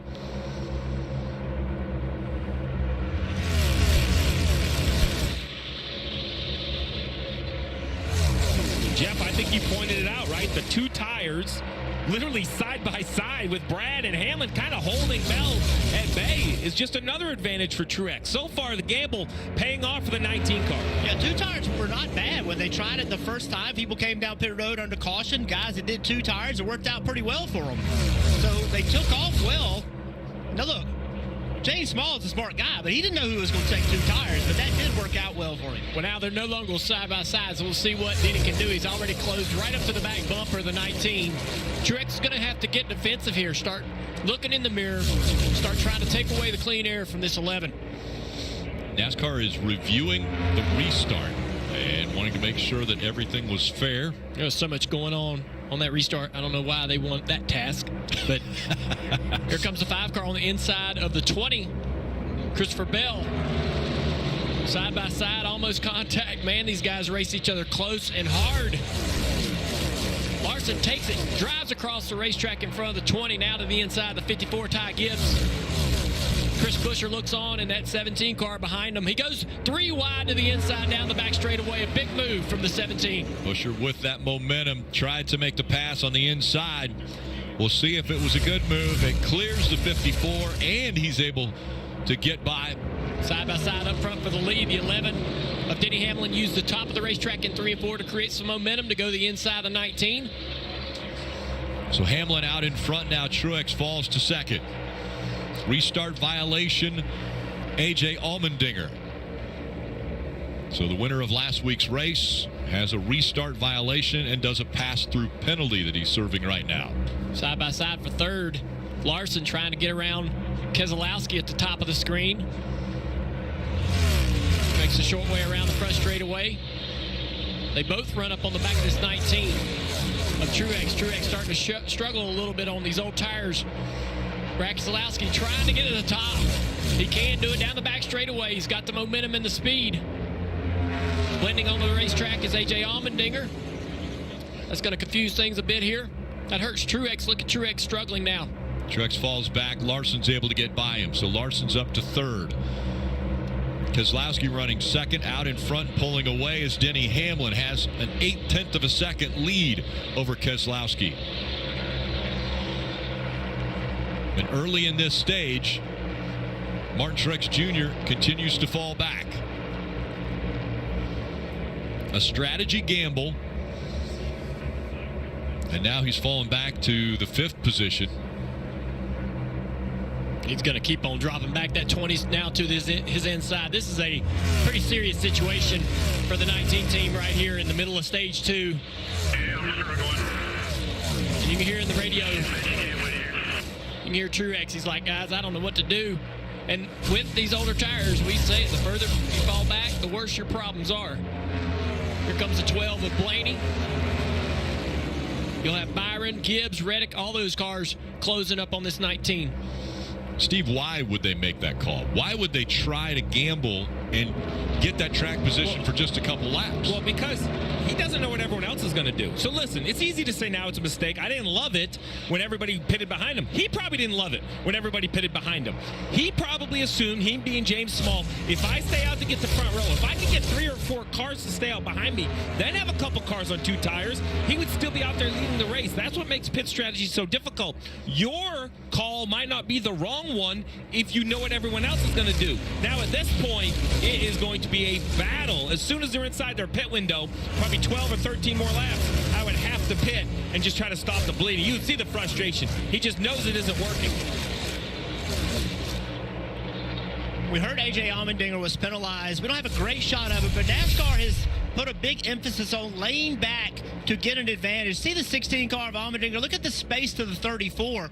Earlier, we don't have a shot of it. Earlier, off of turn 4, he laid back. He got a car length and two car lengths between he and the guy in front of him, laid back, got forward momentum, and then as soon as he got to the start-finish line, jumped on the outside and made that move. NASCAR has, over the last several weeks, made some calls in the other 2 series, trucks and Xfinity, and they put a point of emphasis on not laying back, and that's why that call. How about Denny Hamlin finding his way to the front of this race as being probably, well, he was the worst qualifying playoff car. And then don't know, an average. He wasn't the worst playoff car, but he definitely wasn't as fast as the 5 and some of these other guys. But between great pit work and being super efficient. Yeah, him and both Brad Keselowski were able to take that change in strategy on pit road to be able to get the track position and keep it. There's a confidence right now about Denny Hamlin as we see the 45 of Reddick getting by Kyle Busch, and now Busch surging back on that inside line. But there's just a confidence and air about Denny Hamlin this year.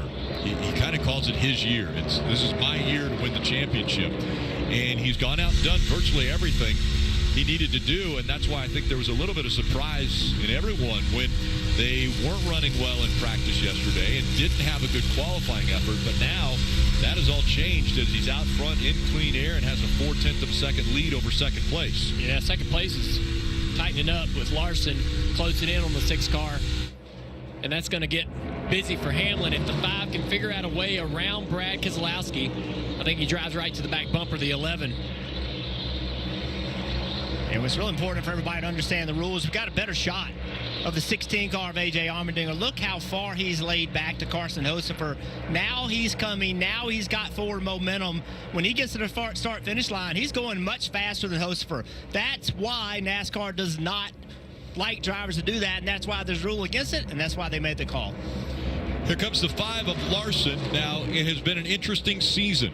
Kyle Larson and Denny Hamlin have raced 1 and 2 in multiple races this year, and it really kind of boiled to a point at Pocono earlier this year when Kyle Larson was out front. Denny Hamlin aggressively passed him on the inside, and Kyle Larson felt like Denny put him into the wall as they were going out of turn 1. And so now we're getting to the clutch time of the season when everything matters. And Kyle Larson has said, well, I know how I'm going to race Denny Hamlin from here on out. Well, it's about ready to be a 1 and 2 battle between these two if Larson can clear the 6. Denny Hamlin's out front in Vegas.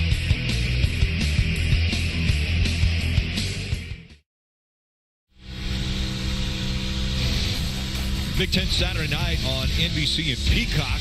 Michigan heads to East Lansing to face in-state rival Michigan State. It's Wolverines versus Spartans. Coverage begins at 7 p.m. Eastern on NBC and Peacock. Get ready for Saturday night. And the top 3 staying the same as Hamlin, Keselowski, and Larson, holding those 3 spots. And Larson has fallen back from Brad Keselowski. Keselowski had closed the gap just a bit on Denny Hamlin. I think when I get the lead, I won't need any turn. That was the 5 radio of Kyle Larson. Yeah, he's talking about how he's a little bit tight behind these cars. He feels like he won't need an adjustment, though. If he can get to the lead, the car balance should go to where he wants to be. Just good information for his team to sort of cipher through. Marty, what do you know down there? Well, it's an interesting dilemma, you know, right, Steve? Because he keeps telling Cliff Daniels when I'm in traffic, it's one thing, but when I'm out front, it's another thing. So if you're Cliff Daniels and you know you've led 65 laps to this point and you probably have the fastest car, which way do you go? Because pit stops are coming up pretty quick. Oh, I keep it good in clean air. I'm sorry, but I don't think it's... I know it doesn't drive like Larson wants in traffic. Dale, Jeff, you may disagree as a driver, but I'm not sure if I make it drive way better, it's going to help you pass the car in front of you. Like, I need to have the most potential in this race car it is, and hope, by good fortune, good luck, and a good restart, we end up with clean air at the end. Yeah, I think we talked about it, joked about it, where you can't change the direction of the wind, well, you can't change dirty air. Oh, into the wall, the 42, Carson Hocevar. Could this be a right rear tire issue? Looks like his right rear tire is flat. And remember, this is the team car to the 43 who had the flat tire earlier.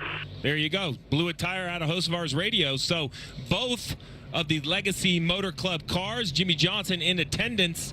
This is not going to put a smile on his face as both the 42 and the 43 have both blown right rear tires in today's race. Looks like enough damage to the right side of this one. It might end his day. Toe link damage possibly there on the right rear. And he's going to try to pull back into his pit stall if he can make it all the way around the racetrack. But the right side tires both down on the 42 of Hocevar. It was announced earlier that he would be running the remaining races this year for Legacy Motor Club. Right at the top of the racetrack in turn 1 and 2, and It's like he made contact with the wall. Maybe the tire is going down before he gets to the corner. Oh. So he tried to keep it against the fence, maybe to slow the car down. So bad break for Carson Hocevar, but is this a good break for Martin Truex Jr., who was falling back? So, I don't know. If you pit on the green and he pits early, I think he can kind of overcome some of his positions. He has good in his car. He's 16th. Maybe he would have come a little bit early and drove back up to 10th or 12th. Now everybody's going to come on pit road. There's the boss man of Legacy Motor Club, Jimmy Johnson. Matt Kenseth this week. He was just brought on as a competition advisor to this team. He's here as well. So this team trying to step up, just bring more speed to the racetrack. So back to the Truex conversation, I wonder if he didn't have more potential in a green flag cycle to gain spots. But if he was going to keep losing spots, Rick, I don't know. Let's hear what the 19 thinks about it. I almost didn't listen to you, but I'm not really very good at not doing that, Felt like it was really hard on the tires in the restart. Yeah, you should have not listened. Clearly, we have no idea what we're doing.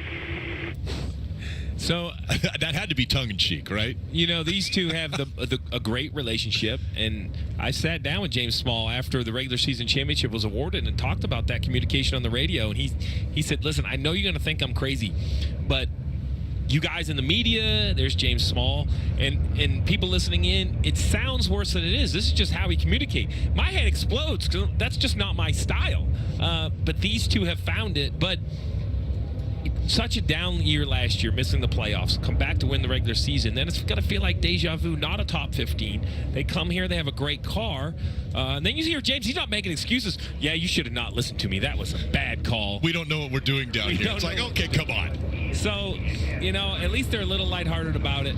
We'll see if this caution helps them. One thing for sure, though, after what just happened in the 19, I don't believe anyone you're going to see stay on the racetrack right now. This will be an entire field coming to pit road inside the fuel window to the end of stage 2. Well, fans, download the official app of NASCAR. You can follow the action with free live scoring. There's in-car cameras and a radio broadcast. You can also upgrade to premium for access to driver audio channels where you can listen into what we just heard right there. Search NASCAR in your app store and you can start a free trial today.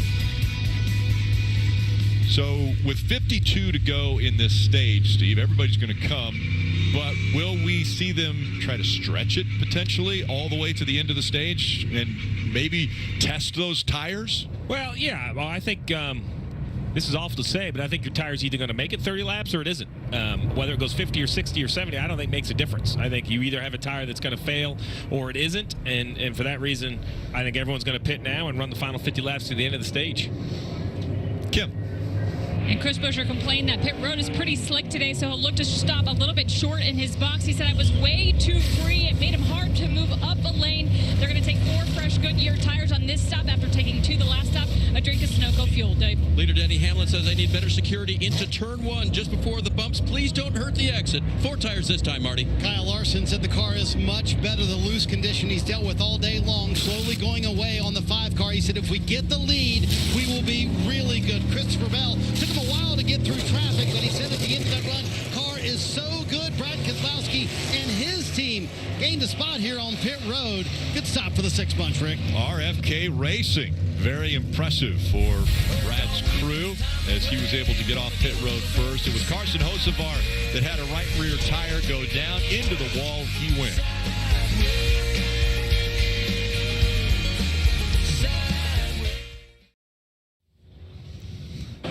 Well, the inaugural Brendan Gaughan Celebrity Blackjack Tournament was held Thursday night at the South Point Hotel, Casino, and Spa. The event raised $40,000 for Speedway Children's Charities.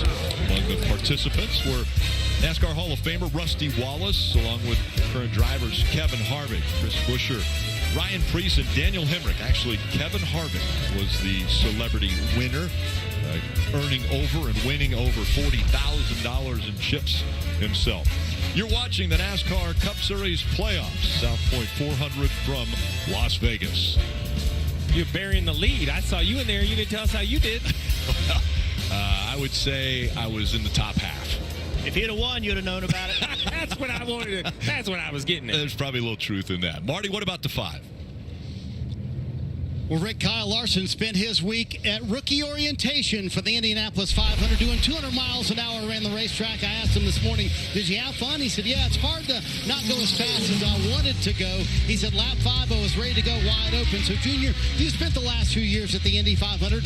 Were you at least tempted a little bit to get out on the track and make a lap like this? I think any race car driver would dream of doing what Kyle Larson did, to go out there and drive that car under those controlled conditions.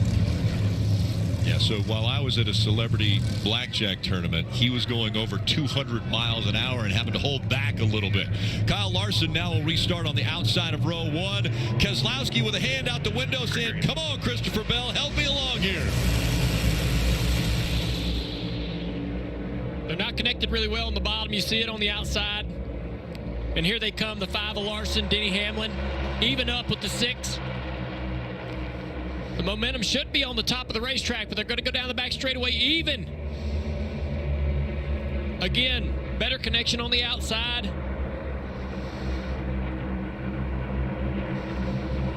Denny up the racetrack, loses a lot of speed off of turn 4. Keselowski again trying to side draft that 5 of Larson and hold on to this lead. He clears the 5. He's got that top spot. Now, on the high side, here comes Larson. He's not going to get there, Rick, off of turn 2. Keselowski to the lead clear. What a move by Brad. He got real aggressive, entered turn 1, exceptionally low, still able to make it work. And what a great job by his pit crew getting him to lead. Since the playoffs have started, that team has had the second best pit stops. Great job in the playoffs. Denny Hamlin's trying to rebound. He has slipped back to 5th behind the 24 of Byron. Side by side, Kyle Busch, the 12 of Blaney. That sorts out. Logano able to win a year ago and go on to win the championship, now falling back and is not a part of the playoffs this year. Reddick off the top of the big push to the back of the 22 of Logano down the front straightaway. Now he tries to get to the outside here, way up the racetrack in 1 and 2. Momentum paying off for Reddick as he pushes that 22 of Logano ahead. And now he'll go to the high line again, trying to get by him. This is his signature line here, man. He loves running against the wall. Oh, contact. Logano up the racetrack, got into the 45. He corrected.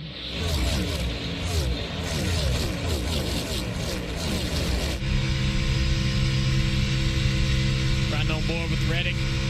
Looking out the back bumper. The 48 car. Let's take a look at what happened off of turn 4 there. Just the 22 washing up the racetrack. Didn't give him enough room. Not enough room for a car out there. You can see the lift out of the gas from the 22. Fire coming out the pipes. Here we're riding on board with Reddick during this situation. Closed his eyes for a minute. Just wasn't sure how that was going to work out for him. But he comes out the other side, and now he's trying to work to the outside of the 48. Here's Truex trying to work his way back through the pack.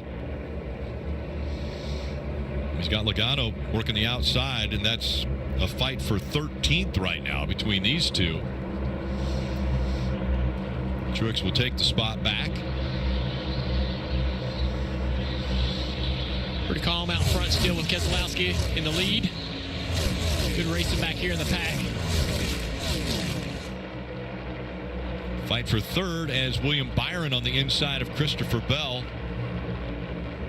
Christopher must have had a bit of an issue down in turn 1 and 2.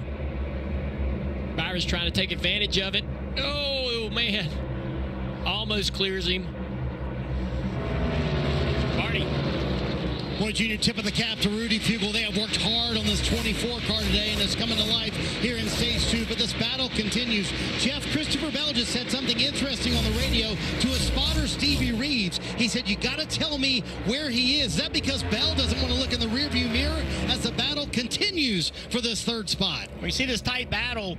Christopher Bell maybe just wanted to know where he needed to go to block a little bit. Instead of using that mirror, instead of using that camera off the back of the car, wanting a little more information from the spotter.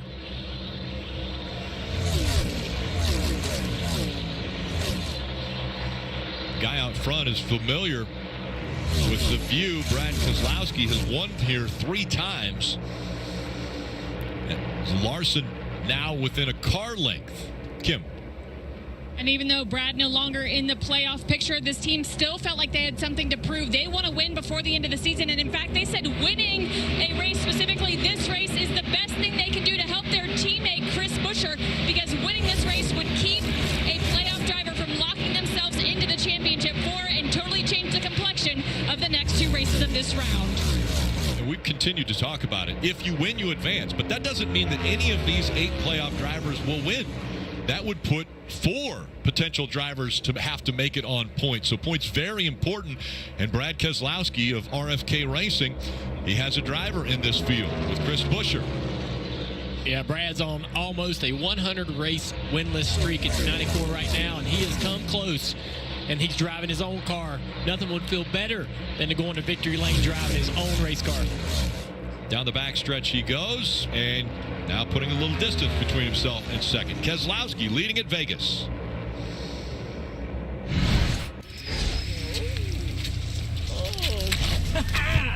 It was me the whole time.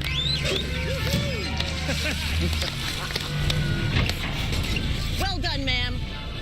What did I do exactly? With Snapshot from Progressive, you get a personalized discount for doing exactly what you're already doing, being a safe driver. Congratulations. This is a bowling trophy. Yeah, it's the biggest one they had. Okay, thanks. Oh, and a good one. I'm all about fall, especially this new pumpkin spice frosty. Yeah, after it. So I'm taking some me time out here. Question for you. So, fries are a utensil, right? Good question. Okay. It is a good question. Can you give us an answer? Choose wisely. Choose Wendy's new pumpkin spice frosty or cold brew. Nice footwork. Man, you're lucky. Watching live sports never used to be this easy. Now you can stream all your games like it's nothing. Yes! That's what I'm talking about. Oh, here he comes. Go! Running up and down that field looks tough. It's a pitch. Get way more into what you're into when you stream on the Xfinity 10G network. When you have auto glass damage, trust Safelite. My customer really relies on his car's advanced safety system. You're right. Okay, slow down. So when he got a cracked windshield, he turned to Safelite. We're the experts at replacing glass and recalibrating your vehicle's camera so automatic emergency braking and lane departure warning work properly to get you back on the road safely. And that means a lot. Schedule now. Safelite Repair, Safelite Replace. You know what's crazy? That you can get a buffet to go? That Tony is getting a salad. And Lou should not do stand-up. But that's like his 3rd roll. I'm on a roll. That you can start with dessert. Or how about soup? Wait and pay, baby. The NASCAR season will come to an end in Phoenix, but the championship weekend will last forever. For 4 drivers, this is their opportunity. This is what they've dreamed about. 4 championship races in 3 days, all set against the stunning backdrop of the desert mountains. A Friday doubleheader under the lights, the Xfinity Championship on Saturday, and a Cup Series champion crowned on Sunday. It's a weekend you'll wish would never end. Get your tickets now at PhoenixRaceway.com.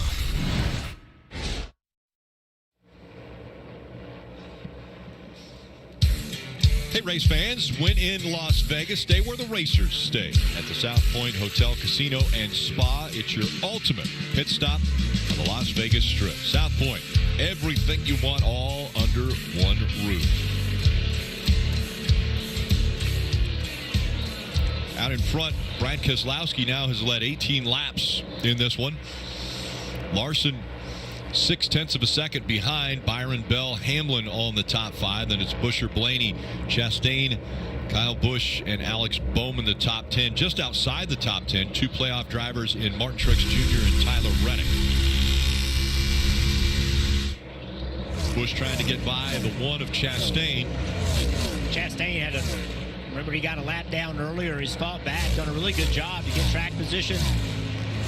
Fast race car. He had a big run right there, and Kyle Busch blocked it.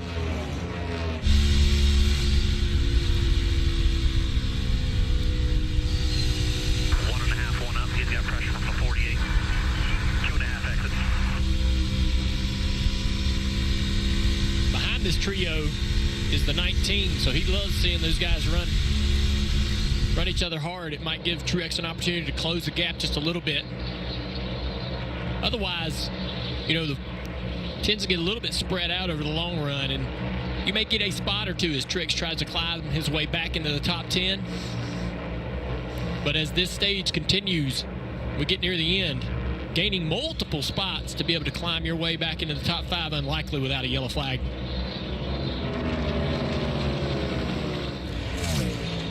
And Marty, what about the local star Kyle Busch?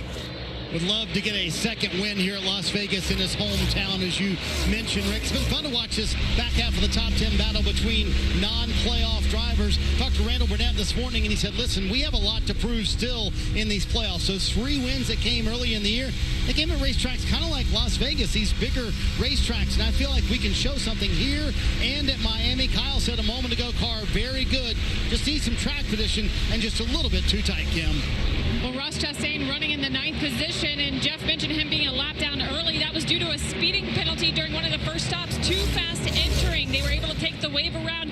That car was good to begin with, and they've made it even better early in this run. Ross said it's the best it's been all day. He just said he's getting a little bit loose now after firing off tight, Dave. Another good run for Alex Bowman here at Vegas. Remember how the year started for him as he gets so close to Ross Chastain right there. He finished 3rd here in the 3rd race of the season, and at one point led the points early, but a back injury was one of the things that kept him out of races, and without a win did not make the playoffs. Trying to make some noise here before the end of the year. Here's a battle right here. The 12-car Blaney getting by Buescher. Buescher up to the top of the racetrack, trying to find some speed as the balance goes away on this 17 Ford. Remember, Buescher did not get any stage points in the first stage. Running 7th right now, needs to fight hard to try to get some here. Truex finally catching a few cars to be able to take some spots away, passing the 1 of Chastain. The next car in front of him is going to be Bowman and then Busch. Opportunity maybe to run those guys down in this 19 car. And that puts Martin Truex Jr. back up into the top 10, which he had fallen back, was running in the teens. But now maybe that missed call of the strategy for the 19 team is working out as he fights back into the top 10.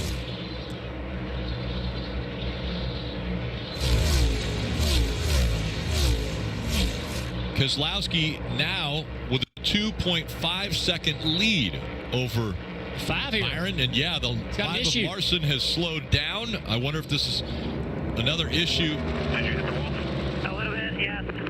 There you go, Rick. He said he hit the wall a little bit, and Cliff Daniels said it does not look terrible on TV. So obviously 24 to go here in the stage, Steve. They're going to keep him out. They're not going to make him pit here. Yeah, he's struggling with the balance of the car right there. You see the car bobbling in the middle of the corner, but here's the... wow. That was massive. Goodness. So the car almost spins out. He does a really incredible thing and basically just locks all 4 tires down, and that and the wall straightened the car out. I saw the replay where his wall is just going to be tire heat at this point. Stay smooth. So the tires, the heat in the tires, and also the potential to flat spot those tires. He's probably fighting against a little bit of that right now, but luckily I believe he avoided any kind of issue with bending a toe link and also the body damage, I don't believe. But look at that. Yeah. Apparently he's really upset these tires. How much longer can he hang on here? Just drove tons of heat into him. You know, when you slide like that, can you imagine how much heat is going to the rear tires? And it's going to take a while to recover from that. Watch this. Kyle Larson, the wall actually saves him. He's in the gas hard. Car comes around right rear, and he does a great job right there of not overcorrecting. Keeps the wheels straight, doesn't turn away to the left, locks the tires down. Most drivers would have turned to the right. The front would have turned around and smacked the wall and damaged the front. Kyle Larson did not let that happen. And remember, he was the Xfinity fastest lap earlier at over 183 miles an hour. Oh, we got another car on the wall, the 48. And this time it's Bowman, and he's going to slide back in front of traffic. The caution has come out. Man, that was almost a bad deal right there. The car started to turn right, Rick, in front of oncoming traffic. He's running 9th. Guys, 3 laps ago, Alex Bowman radioed to his team that the right rear started feeling kind of funny. It was not like it was earlier in the run, so something was going on. Yeah, he's damaged the car. Now he has no steering. Yeah, the right rear tire's not flat, so I don't know whether he looks like he may have gotten out of control or out of, loose, much like his teammate did. Maybe he was having a vibration or an issue with the right rear. It looks like he's got he's gotten the car sideways and up into the fence, much like Larson. I can't tell if the right rear has air, if it's off the ground, or if it's bent up. There's so much damage. It's weird, but it's obvious, to your point, Junior, it's not torn up and off the wheel. I have to wait, get a little more information on this. A lot happening right there. Yeah, absolutely. And is it a coincidence that happened within 2 or 3 laps of his teammate? I mean, that's probably a coincidence, but does it show a trend of handling as this racetrack is starting to change? Well, 28 laps on that run. I mean, that is right on the number for right rear issues. I think the man that knows is this guy. He's looking at that right rear like he knows something was going on. Yeah, exactly. We're about to learn. He'll climb into the AMR safety vehicle. They'll take him back to the infield care center. He'll get checked out. But an issue with the 48 has brought the caution out now for the 4th time today at Las Vegas Motor Speedway. And I think the answer here, even though you don't have as many tires as you wish you did, after seeing what happened to the 19, I think everybody's going to come in. I think 2 tires is probably still an option. We've seen that some today. But at least 2 cold Goodyears, Kim. And a big debate between crew chief Matt McCall and driver Brad Keselowski. Matt said we have 3 sets of stickers, 1 set of scuffs, 20 to go. What do you think? Brad said scuffs on the right sides. So it is scuffs on the rights for Brad, Dave. Denny Hamlin said it was a lot more consistent through turns 1 and 2 than the time before. Same scenario as last time, according to the crew chief. A little bit tight at the end there. He'll take 4, Marty. Just 2 tires for William Byron, right sides only. He said, I need more security on entry for Byron. Brad Keselowski will win the race on pit road. Christopher Bell said, I need to be much freer for a short run here. And yes, team's getting a little bit concerned about tire count down here on pit road. Crew continues to do a great job for Keselowski. He wins the race off pit road.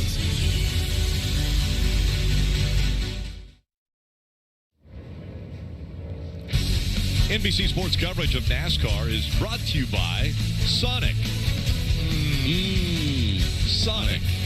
Credit One Bank, a credit card company. And by Toyota. Let's go places. Appreciate the help on that there, fellas. And beautiful scenery here around the racetrack. Not so great for Alex Bowman, though, as we take a look at what happened. Yeah, Alex Bowman, see the right rear come around on it, and he does overcorrect the car. Pounds the right front. This was after the fact. But a lot of drivers make that mistake with this car. The back end starts to come around, and they turn the wheel. They feel like it's just a little bit to the right, but then it catches and just slings the car to the right. Equally unfortunate is his teammate did that just a few laps before. Was able to get away from there without much damage. So tough situation for Bowman. And now that the 5 car has been able to come to pit road, change tires, see how competitive he remains after having that almost near spin off of turn 2 in contact with the wall. So as they re-lined up, Keselowski, Byron, Busch, Logano, Harvick all changed just two right side tires, and then behind them Larson, Bell, Hamlin, Blaney, Buescher, Truex. All those drivers have 4 fresh Goodyear tires. We'll see which works out best. 17, it'll be 16 to go after the restart. Keselowski and Byron. Keselowski takes the inside lane, Byron on the outside.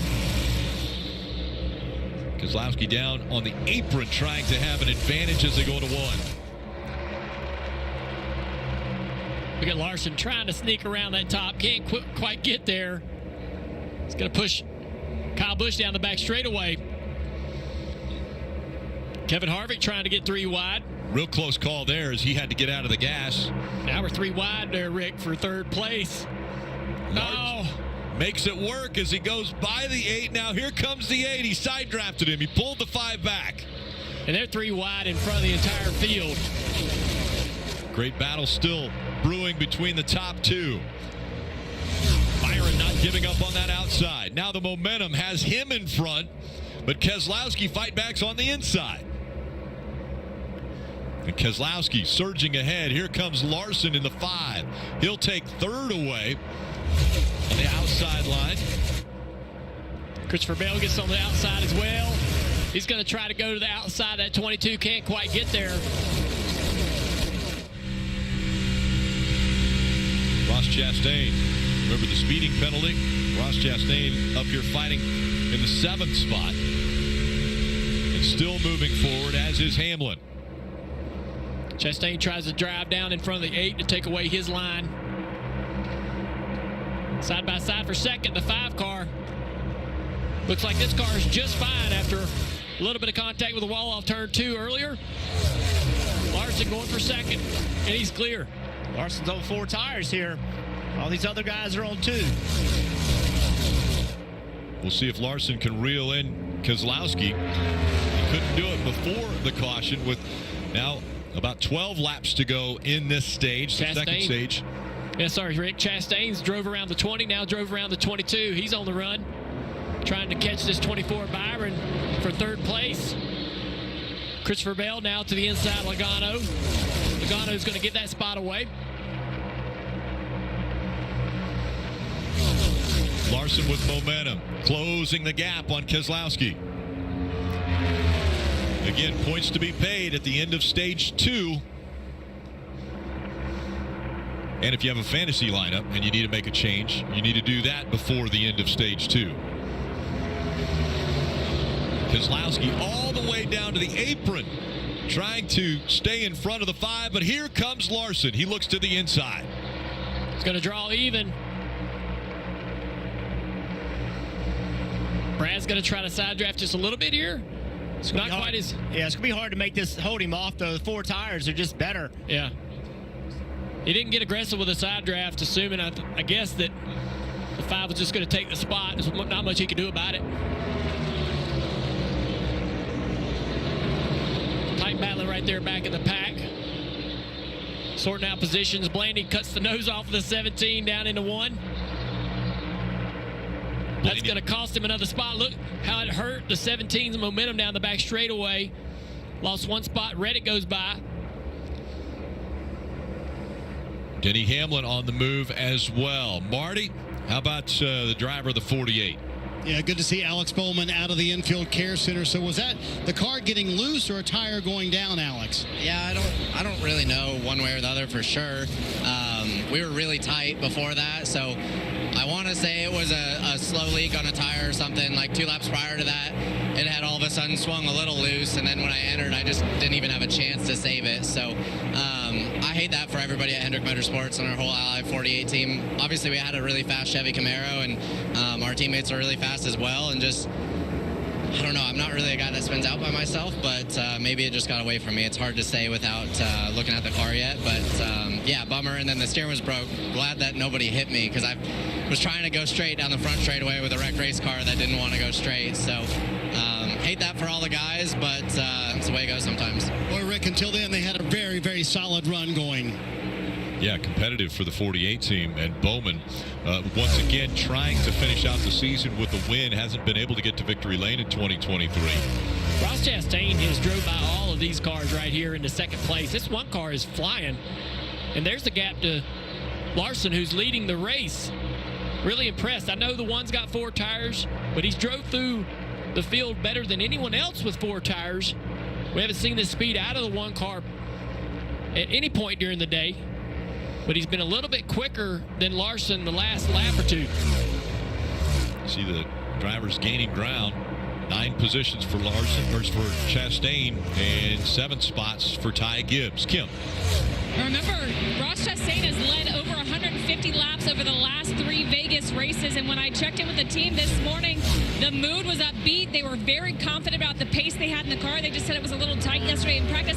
They told me they felt like they have all the pieces today to put together a win for Ross.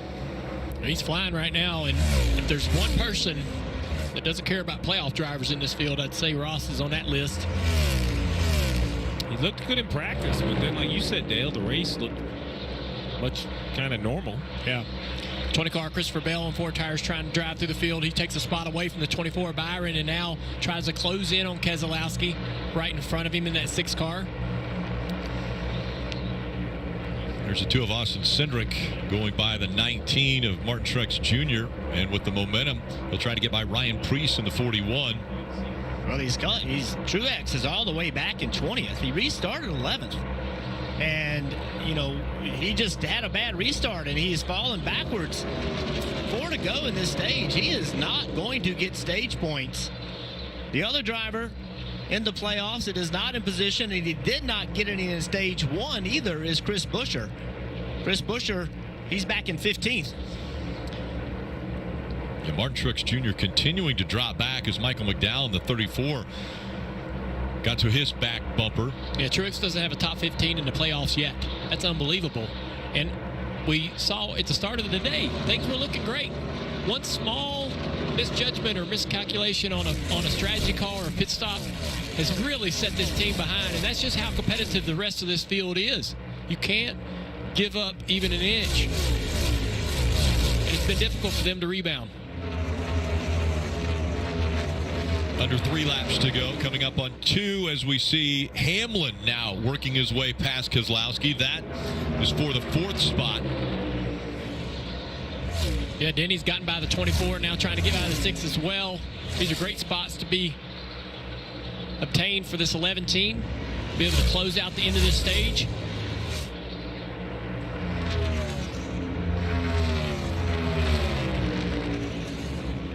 Hamlin clears the 6.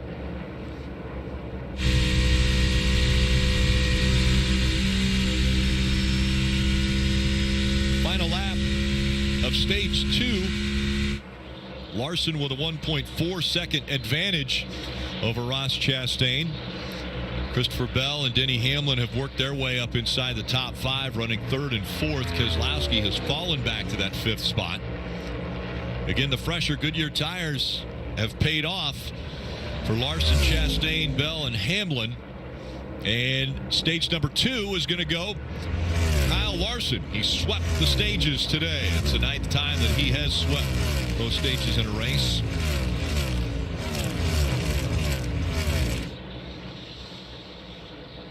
Playoff drivers also gaining points. William Byron, you see Ryan Blaney, Tyler Reddick, as well as Bell and Hamlin. Las Vegas, track completed in 1996, has seen a lot of action at this racetrack. The city of entertainment. Most recently last year, the dust up between Larson and Wallace. Who's going to get to victory lane? 2 stages complete.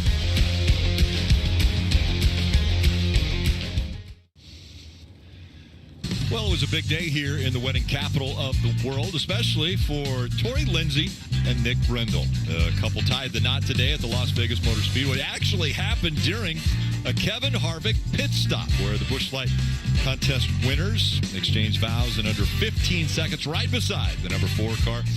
This Busch Light wedding even had the Busch guy serve as the ordained minister. Also, you might not have known this.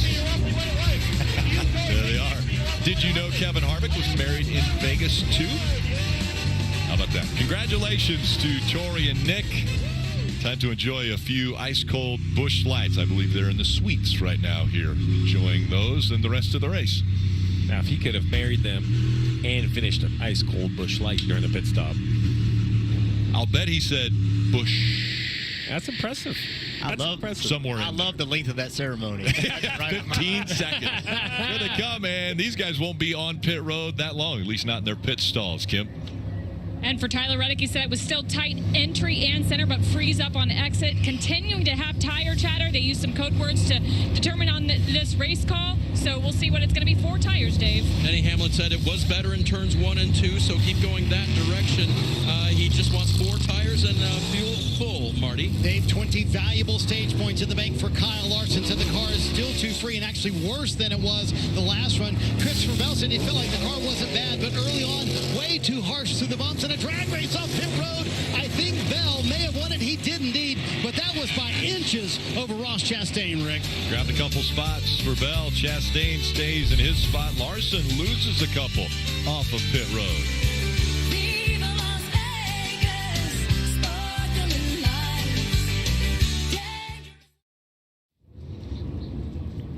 Tonight, Sunday Night Football. The New York Giants are in Buffalo. They're facing Josh Allen and the Bills. That coverage beginning at 7 p.m. Eastern with Football Night in America on NBC and Peacock. Remember, starting quarterback for the Giants, Daniel Jones, out with a neck injury.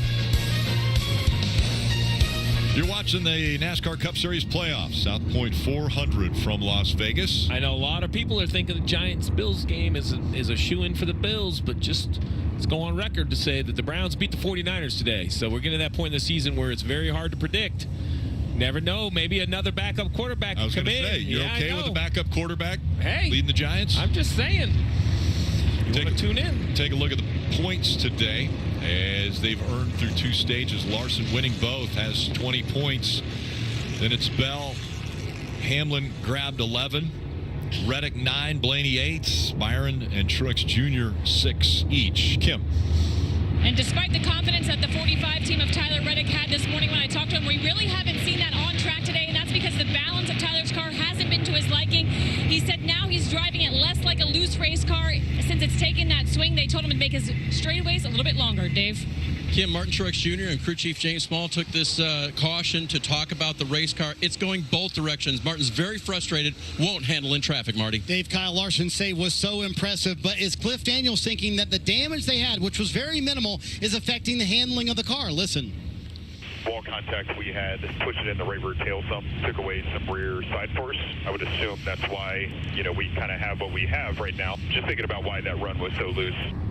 So, Steve, would that make sense to you? That wall contact wasn't big, but it could be affecting the car. Well, Cliff Daniel knows these cars as well as anyone, so if he feels there's a chance it could, I think he knows what he's doing. The bright side, if that's the damage, Rick, because that car could have easily been junked. It could have been a replay of other guys' issues in the playoffs, but they still have a chance, even if the car has slight damage. Could be the best save of the year as we get ready for the final stage, and they're back underway.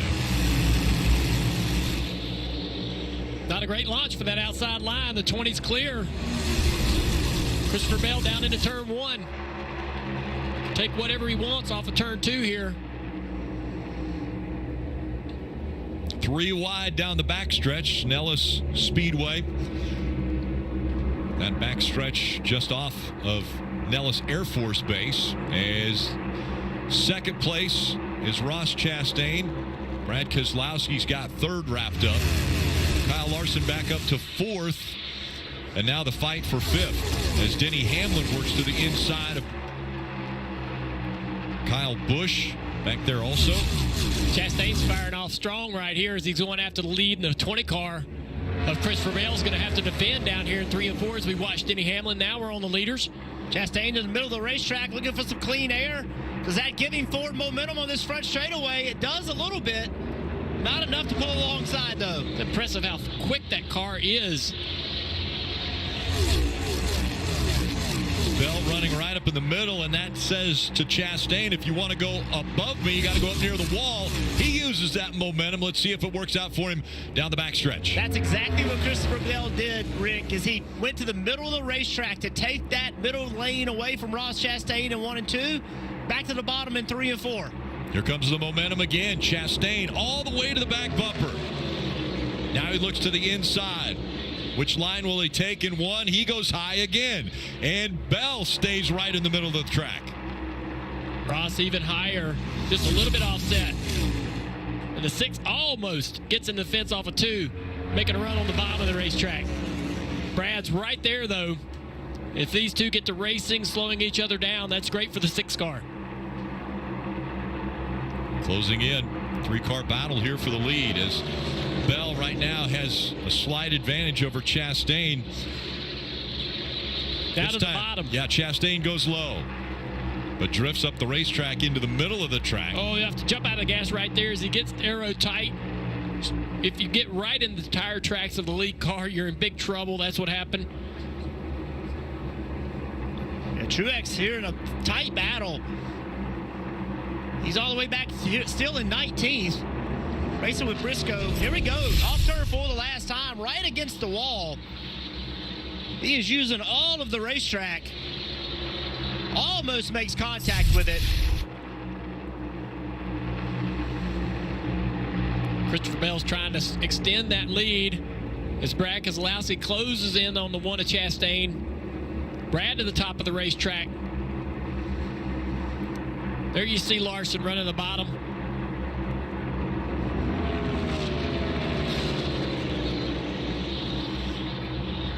Race going quick is 177 laps complete, only 90 remaining.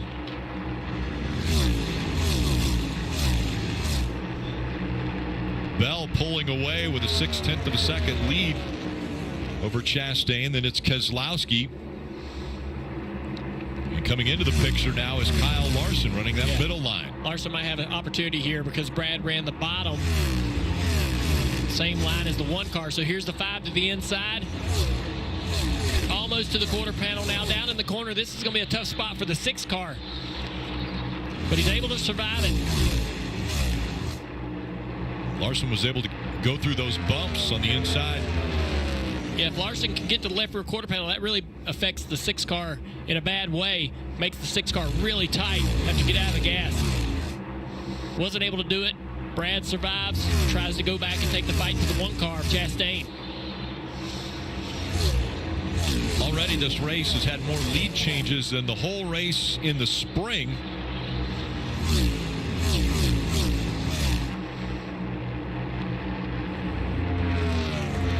Bell out right now by almost a second. You can see Truex still fighting hard back here, trying to get back toward the front. They lost that track position, and it has just been a struggle trying to get it back. Also, Chris Buescher back here.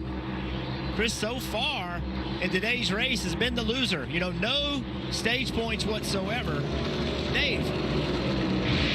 Well, Jeff, I think it was Junior in pre-race who said the championship run for Truex has to start here today. This is a track he's had success at, and it just hasn't come to them today. Again, like I reported just before they went green, the car will plow, and then the car will be very loose, as you saw off the exit of 4. It just doesn't handle well when he's back here. Maybe when he's up front like he was early in the race, but after that strategy call, it's been nothing but traffic for him. And it's so frustrating back here. I mean, it is a dogfight. When you lose that track position, all these guys racing hard. We talked about it earlier, Junior. You see the 14 car of Briscoe. He has not had the year that he wanted to have, and he's trying to turn it around. So he's going to fight you hard. This will be one of the hardest races you have all day. Truex tried to get in behind that 14, and I'm not sure there was enough room for him to do that. The 17 is going to try to take it 3 wide right here. That'll be tough to do. The Truex finally clear of the 14. 1 car at a time. That's all you can do. 85 laps to go. There's no more stage points on the table the rest of the day. Forget all that. Just try to do the best you can and catching each car in a smart way. Running off lines, trying to stay in clean air. He's already right to the back bumper of the 41 car Priest. Already with an opportunity to try to pass another car. He goes to the top of the racetrack. Gives up a ton of time right there, and the momentum's just not there off the corner to be able to make it up. 19 back battling in the 19th position. Let's listen to the radio and their frustration. Copy. Said the general trend all day is just too tight to fire and restart. Yeah, no, that's what I said, but this last one, I was out of control and tight. Yeah, I copy that. So Fuller, track position, ourselves. What happened? And while that, communication, I actually like that James is very calm and he's deliberate. I'm okay that Truex is fired up. I'd be more concerned that Truex is okay. If he's okay with losing his track position, is he okay with this race slowly slipping away? That's when you have to be concerned. But the fire in the driver, each and every year, conversation, is Truex coming back? Is Truex coming back? We got an early announcement this year that he's returning, and that radio right there proves to me that Truex has every bit of desire to run well, as he's always had in his career. James Small trying to stay calm, keeping his driver as calm as possible. Trying to win another championship. He's a part of the round of 8, but right now the furthest back in the field, running 19th. Bell out front here at Vegas.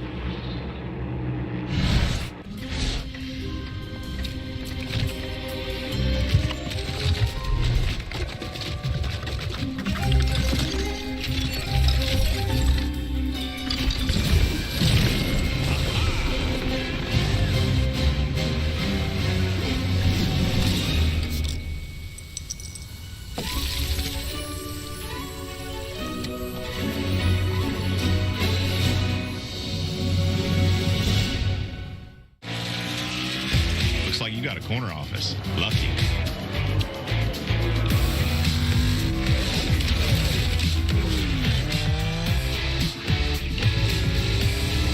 Be part of something greater. Experience the joy of home suite hosting with help from Ashley. Pay 0% interest for 5 years on guest-approved essentials starting at just $17 per month. Plus, save on accessories store-wide to finish every look. Shop and save today, only at Ashley. That's my team out there. If our network goes down, lives are at stake. Our comms have to work. Or the mission won't. That's why we partner with Verizon Frontline, the network that truly prioritizes first responders. So we don't worry about getting through. And they're the most reliable 5G network in America. Out here, reliability is everything. Extreme or routine, Verizon Frontline delivers. The #1 network choice in public safety. Learn more. It's your mission. It's your Verizon. All the parts you need at the prices you want. Guaranteed to fit every time. So you can keep your ride or die alive. Wendy's new breakfast 2 for $3 is so good, the crew is giving every combination code names. I got that sauce biscuit and some Tay-Tays. Eggman and Saucy Boy. 2 hot coffees. No matter what you call it, Wendy's breakfast is that breakfast. Choose Wendy's new 2 for $3 Biggie Bundles. This is Miami. The beaches, the palm trees. But at 180 miles per hour, with your biggest rival breathing down your neck and a championship on the line, it's no time to relax. What do you say, fellas? Can you handle the heat? The NASCAR playoffs continue at Miami on NBC.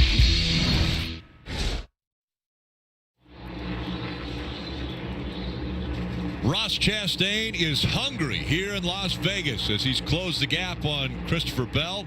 And now Bell, let's see if he can hold him off. The little bit of momentum coming off of turn 4. Which line will Chastain take this time? Doesn't look like he wants the bottom. Christopher Bell's trying to give it to him, but he doesn't want. Oh, the one way up the racetrack gets into dirty stuff. Here comes Brad Keselowski. Going to try to clean them tires off on that one car down the back straightaway. All that work for Ross Chastain to get to the back bumper of the 20 and then almost into the wall in turn 1. And he's got to tighten the belts up and go after him again. Yeah, he's going to regroup here. The one, All good. Focus forward. The one at the top of the racetrack, Christopher Bell's like, look, you can go low. I'll give you that all day long. And they went off into turn 1, and Christopher Bell went to the third groove. The one went even higher into the dirt. Now we're side by side for third here. Can Larson make the pass? Brad wants to stay right there on that quarter panel, side by side, off of turn 4. He's going to do it. Man, that's tight. The momentum carries him back in front of the 5.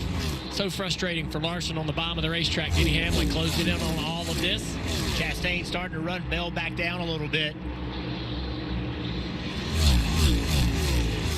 How much is Bell mirror racing now as this happened the last time they went through turn 1? See, just got way too high. Trying to be on the outside of the 20 of Bell. Looking for clean air. Bell entered a little bit higher than Ross anticipated. That put the right sides in the dirty stuff. Ross lost control, got it through all. Did a good job of not hitting the wall, actually.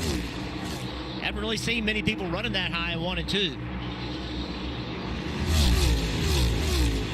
So Bell has the lead and about 0.4 of a second. Let's have a look at the keys to victory lane, brought to you by Ruoff Mortgage. Well, green flag pit stop. They can't run this final stage on fuel. I expect pit stops between about lap 208 and 215. Points versus win. We talk about the challenges for drivers. How aggressive are you to try to get that win versus making sure you get points? Still a lot of decisions that have to be made with 72 laps to go. And on that final pit stop, we're going to get some final adjustments. Can anybody find out what they did to Ross Chastain's car? That's what I want on that final pit stop. Chastain's car has come to life here as he once again will try to reel in that 20 of Christopher Bell. Take another shot at him. Last time Bell went way up the racetrack, knowing that Chastain is wanting that higher line. So I asked before, is he looking out the mirror when he goes into these turns when he's that close? Well, I think with this new digital mirror, it's so much easier for the drivers to pay attention to that while still watching what they're doing out the front of the race car. So look at this car sliding around. The great shots right there, being able to see the car move around. And he's starting to kind of maintain this gap to the one car. So he's probably not watching it so much right now. But if that one car gets bigger in that mirror, he's going to start paying attention to where that one's running. And I bet he's going to assume that the one's going to run high. That's where he's been catching him. That's where he wants to pass him. So as long as he runs that third groove and tries to muddy up that air in that outer line, that should keep this one car where he is, Dave. On the lower left, you see the points as they run that now. And Blaney, who started -10, is now -22. Not the raw speed today they need, and that's about how they run at the mile-and-a-half tracks. When I told crew chief Jonathan Hassler that they have the 4th most points earned at mile-and-a-halfs this season, he said, I'm surprised, but it's not been on raw speed. It's been on how we strategize the race. He's running 6 right now, Marty. Dave, a moment ago, that screen on the left-hand side showed William Byron +16. He's lost 3 spots in the last 15 laps or so. What's going on? Here's what he had to say on the radio. It's about as fast as I can go without slipping the right rear tire. Copy that. All good, man. Staying locked in, doing what you can. So William Byron really struggling with the handling of the car, way too free, and really Kim just trying to protect that right rear and conveying that to Rudy Fugle. Well, as we look at that playoff picture and the points, Chris Buescher currently -35. He came in here only -3. Track position has been their detriment today for a couple different reasons. They made a bad early call on strategy, and then the last run he took 4 scuffs that made him drop through the field. But then their biggest problem has been pit stops. At least 3 of their pit stops today have been excessively slow. They have gained nothing on pit road. So Chris Buescher currently finds himself in the 18th position. Watch this battle right here between Brad Keselowski and Larson. And the one car up the racetrack again. And he lost a ton of momentum. What's going on with this one? Can he regroup? Is there a problem? He got up out of the groove again. Yep, looks like he's going to be fine. Let's take a look. Follows the 20 into the corner. Gets loose. Back in, trying to come around. He chased the car up the racetrack. And now, right here, 2nd through 6th. Look how tight this is between these positions. Incredible racing here. Keselowski has that 2nd spot. Larson, Chastain, Hamlin, Blaney, and Byron all there chasing Bell out front. Advance? In Advance Auto Parts. I need that die-hard power. And the reliability and rugged durability, right? Yes. That's why diehards choose Die Hard. And Advance Auto Parts is the home of Die Hard. We'll even install yours for free. Yeah.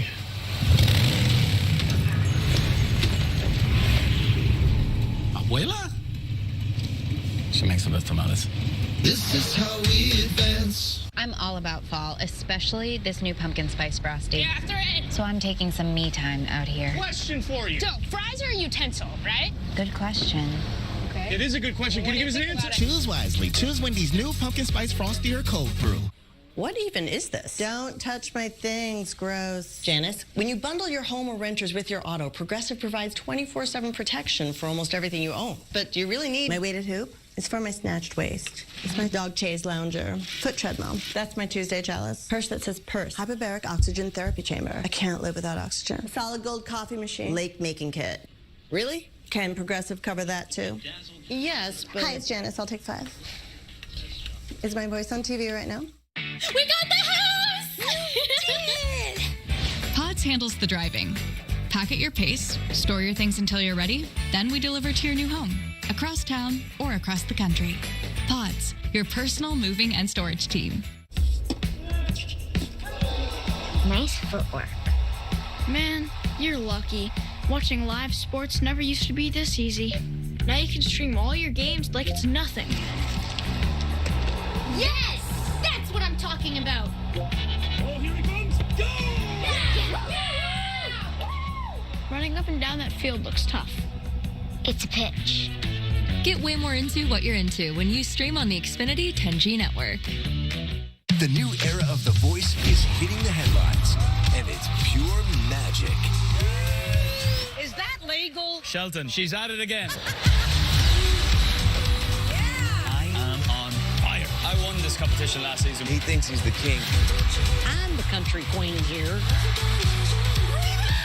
We would have so much fun. Stop it. Yes, Mama Reba. Mama Reba. Love that. The Voice. New tomorrow on NBC and streaming on Peacock.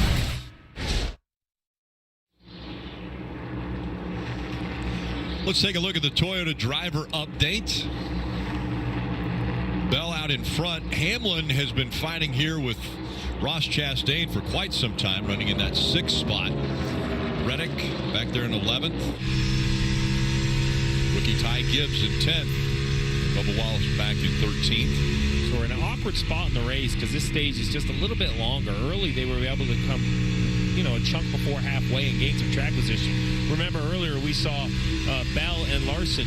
Bell continued to run. Larson came early and jumped in front of him. So the aggressive side of pitting is about lap 210. 2 more laps here. Then you'd have to run, you'd have to run about 40 on this set of tires and, 57-ish, 56 on the next set of tires. I think they would like to run a little longer than that, but if you are, say, Keselowski, a non-playoff car, Chastain, a non-playoff car, I would come early. I would gamble for the win. About 2 laps from now, I would come on pit road, and I would force every other playoff crew chief to decide, Marty, how much they're willing to gamble in Las Vegas. Yeah, that's the crew chief perspective. I want to hear from Burton and Jr. on what it's like behind the wheel. Oh, we got a crash in 2. Sorry, Marty. We got a car spinning around. It's Chase Briscoe in the 14 goes around, and it looks like everyone's going to avoid. You see the right rear tire is down. Don't know if that was the cause of this spin. The right front also is down. Yeah, Chase Briscoe running 25th. Got way up the racetrack. This car underneath him. He might have 4 flat tires here as he's going to work his way back to pit road. Right rear is definitely down. Right rear, right front, both are down as Briscoe's going to make his way back, or at least try to. And Steve, right at a time where you were talking about it being a very strange place. Here we go. As far as pits go, here he is just way up the racetrack trying to get on the outside of Allmendinger. Got in the wall and then contact also. He gets into Stenhouse there, and Stenhouse goes up and makes a little contact with the wall. And luckily, as it comes down the track, not a lot of oncoming traffic really to have to worry about. And we talk about the battle, back in the field, and that shows you right there. I mean, they're racing for 23rd, 24th place. This is an exceptionally competitive series. These guys were only running like 1/10 of a second, 2/10 of the leaders, right? And that's how competitive. It gets stretched out on a restart, and everybody is so close on speed. Comes Briscoe. He's going to come onto pit road. Pit road's closed, but it doesn't matter. He's got to get the tires changed on the 14. There was some damage to the 47. He got into the wall as well. We saw a little bit of right side damage. Not sure to what extent that will be. But Steve, this puts everybody into their window now. Everybody can make it from here on fuel, so for sure you're pitting. I think they have a couple sets left. So if you get another yellow, you might pit again, but you got an extra lap right here with pit road closed. You take your time. Really have a good conversation with your driver on what you need, both in the short run and the long run.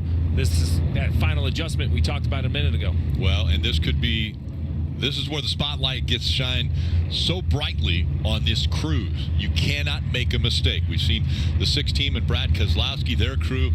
They have been wonderful today. And Christopher Bell, who's out front, expecting a great stop out of his team as well. And again, this is just the first race of the round of 8. Next week, it's off to Homestead, Miami. This is Miami. The beaches, the palm trees. The green flag is in the air. But at 180 miles per hour, with your biggest rivals breathing down your neck and a championship on the line, it's no time to relax. Oh, I got trouble on the front straightaway. Oh, man! What do you say, fellas? He got hit. Can you handle the heat? Hell yeah, Miami, baby. The NASCAR playoffs continue at Miami on NBC. And we take a look at the points now as they run. And Bell out front.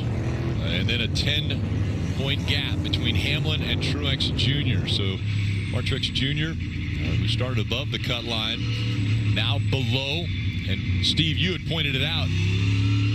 It's not so much how many points you gain, but you don't want to lose points. And Buescher has been kind of on the losing side today when it comes to gaining as many points as possible. Well, playoff drivers, some are running better than the other, but our worst one is 16th with so many cars in the lead lap. An issue on one of these final restarts could really set you behind. Kim. And for Tyler Reddick, he said it fires off okay, but then builds a little bit of a tick free. No major changes on that car. The call, 4 tires, Sunoco fuel, Dave. Ryan Blaney stopping short. That's his move. It worked last time. He needs it to be just about a half a number tighter this run. Marty. Kyle Larson told Cliff Daniels, felt like that was the best we were on the long run all day long. Feel like I need a little bit more turn, especially if this is a run to the end of the race. Christopher Bell told Adam Stevens, I don't want any changes. We'll see if the pit crew can deliver. They got in the lead last time. It's going to be a drag race off pit road, but they will lose a couple of spots this time for Christopher Bell. Big stop for the 5 team. Kyle Larson. That's how he won his championship a couple years back. Keselowski holding his spot there. As you see just how close it was coming off pit road.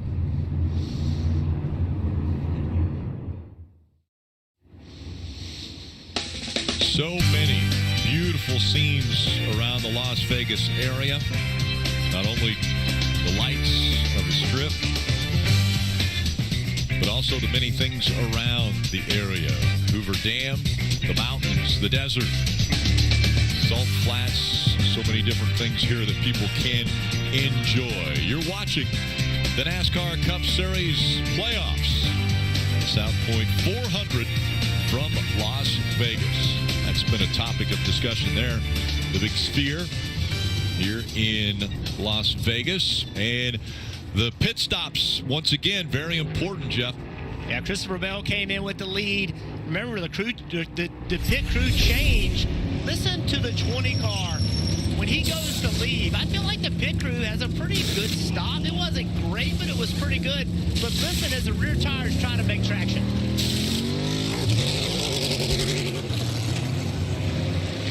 He just did not launch very well. Right there, the tires are spinning. The car's not going forward at the rate that you needed to go.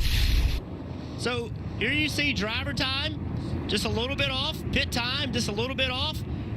That is 2 spots. And that could be the difference between winning this race and not. And Jeff, if he was at Charlotte Motor Speedway or another mile and a half, the timing line is almost right in front of pit stall 1. But here at Las Vegas, he still has to go a pretty good ways out of his box, making that issue even a bigger deal. Larson on the inside, Keselowski on the outside, back underway.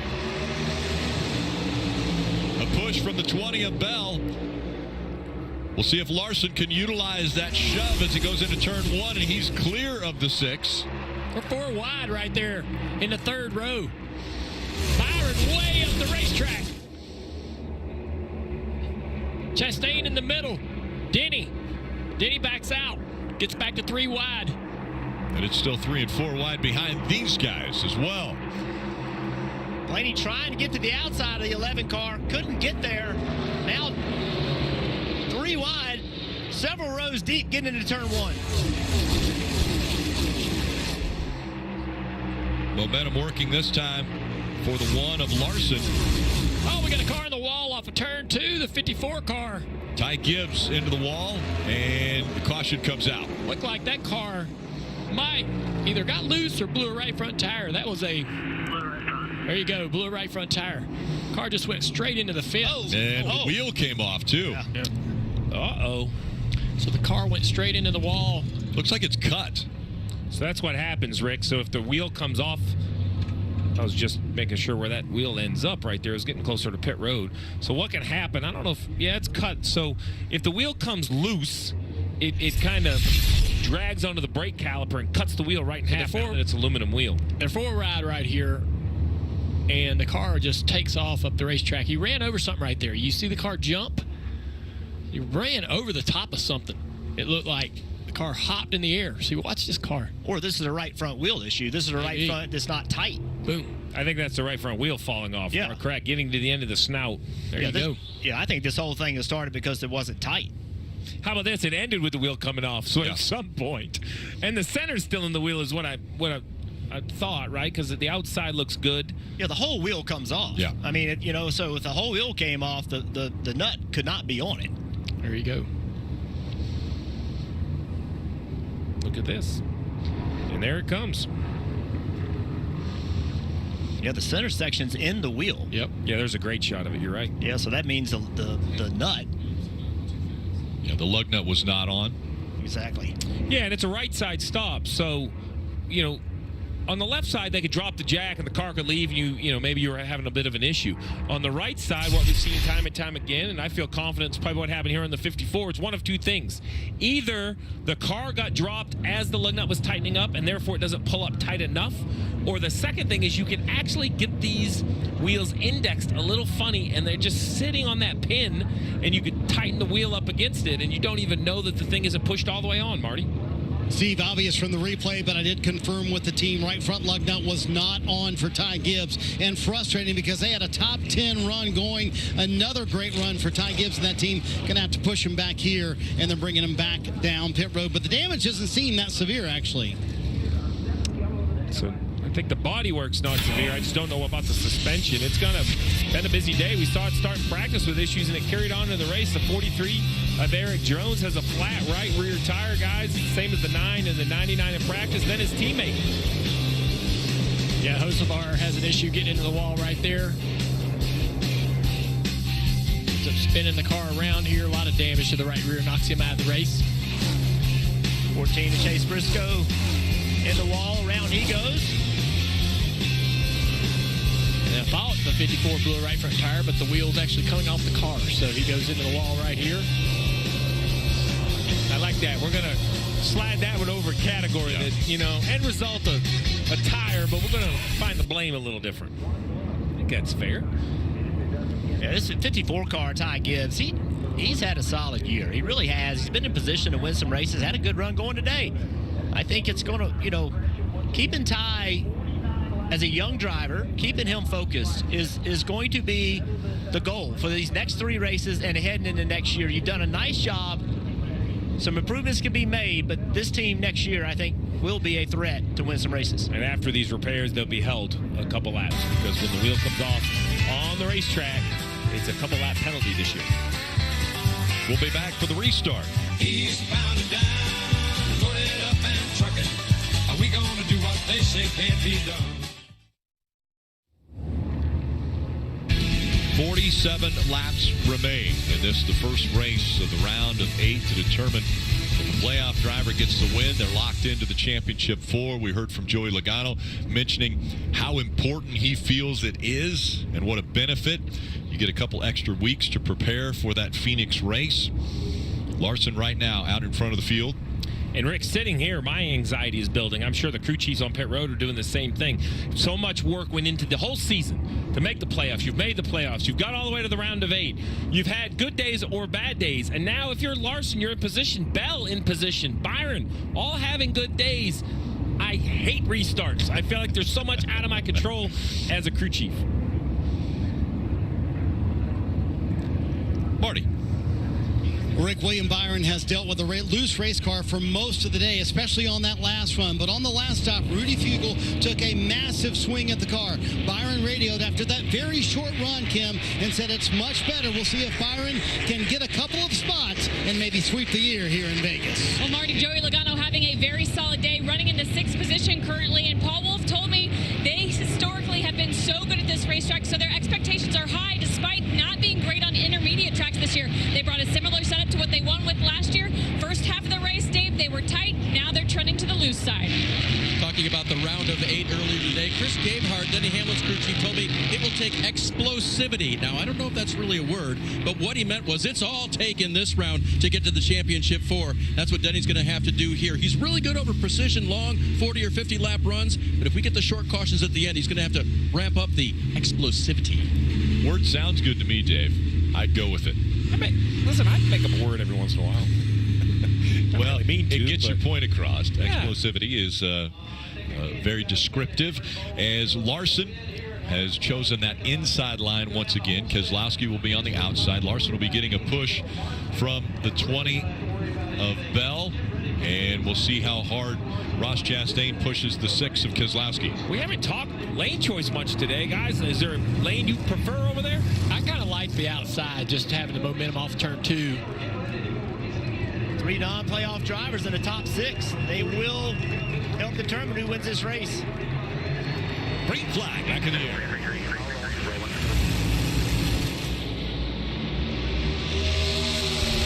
Three wide once again, going into turn 1. Larson easily clearing and pulling away from the field.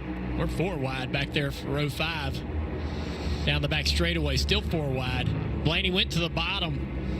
He's going to lose a lot of spots here if he doesn't make something happen on the bottom of the racetrack here.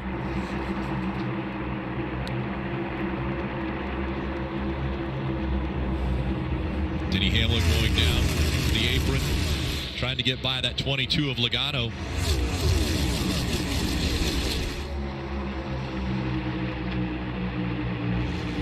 Keselowski holding on to the 2nd spot. Bell, Byron, Chastain, Reddick, all top 6. Logano, Hamlin, 7th and 8th. Denny to the top of the racetrack. Kyle Busch to the bottom. Chastain trying to get to the outside of William Byron. Still trying down the front straightaway.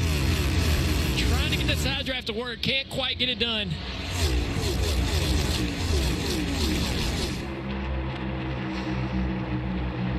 Fighting for these positions inches apart. Saw earlier over 180 miles an hour, the average speed around this 1.5 miles. There's a big run by Denny Hamlin in the 11. We'll see if that momentum will pay off as he's been trying to get by the 22. Now he got side drafted by Busch. Yeah, Logano stalled that out in the middle of that corner, and that allowed Busch to get up here to the inside. Logano now trying to get around the 45 of Reddick on the bottom of the racetrack. Reddick pulls up even down the Nellis straightaway.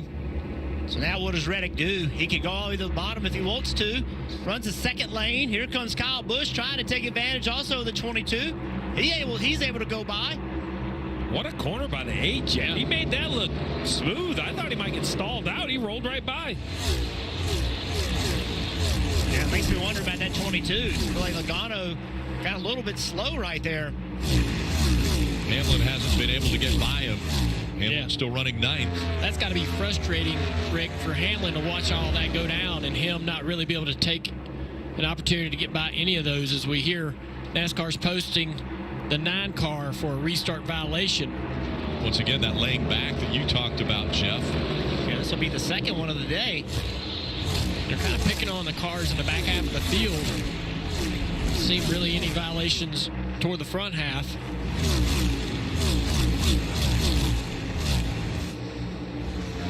Playoff drivers all inside the top 14 right now, with Larson leading, Bell running 3rd, Byron's 4th, Reddick is 7th, Hamlin 9th, Blaney 10th, Truex Jr. is 12th, and Buescher is 14th.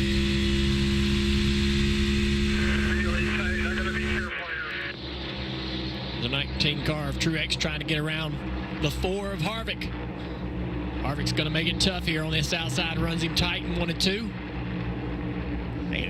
Truex has expressed his frustration today pretty vocally, but I think one of the reasons why, guys, is think about the number of times we've seen this 19 car, start 30th, 32nd or a restart and drive up to the top 5, top 6. And it has been a struggle today. They just don't have the speed to do that.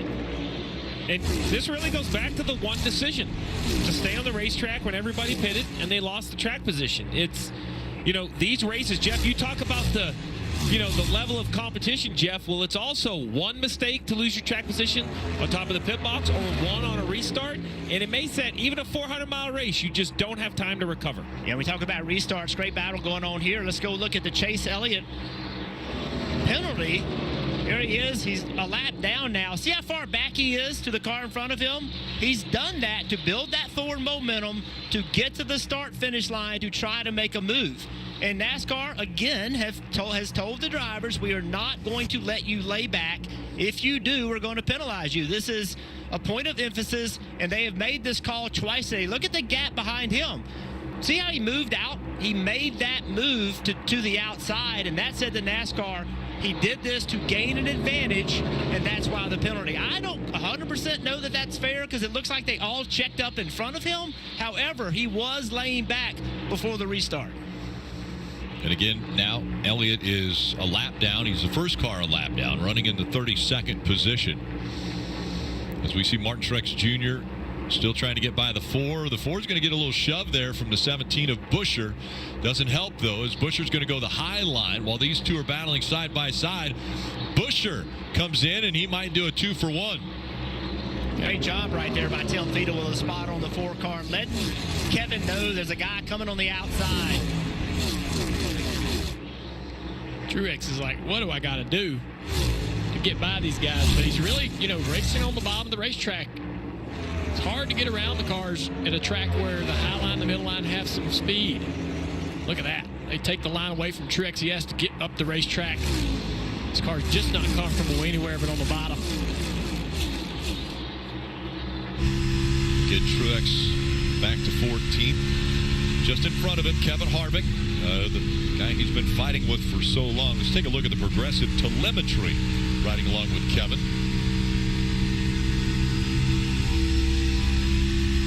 And watch the speed down the back straightaway. Right at 188 miles per hour. All the way off the gas. Back to full throttle as soon as you can.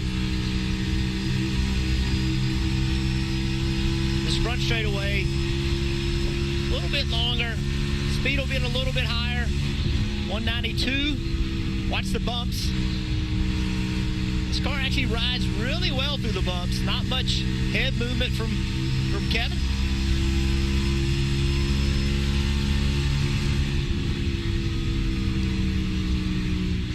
Larson's in front. He's got a 1.9 second lead over Brad Keselowski. He won stage 1 and stage 2 and led over 100 laps today.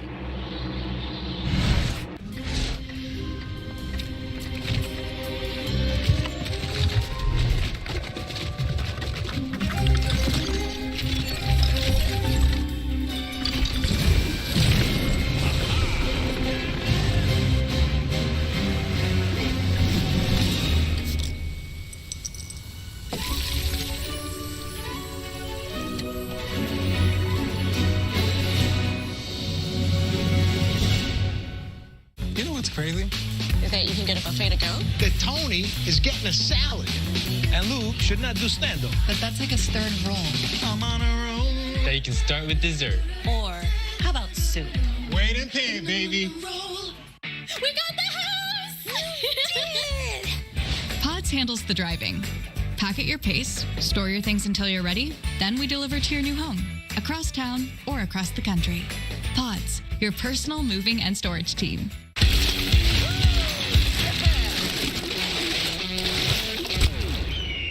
And that's why I never drive those guys. Party's over, big guy. We're tired of hearing, I don't want to get my truck dirty. With WeatherTech laser-measured floor liners, front and rear, a seat protector, and full bed protection, trucks are totally covered. You just got WeatherTech. Yeah, buddy.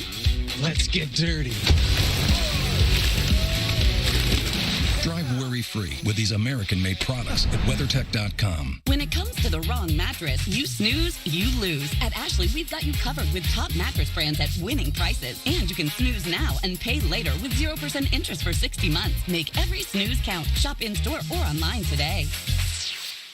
Wendy's new breakfast 2 for $3 is so good, the crew is giving every combination code names. I got that sauce biscuit and some Tay-Tays. Eggman and Saucy Boy. 2 hot coffees. No matter what you call it, Wendy's breakfast is that breakfast. Choose Wendy's new 2 for $3 Biggie Bundles.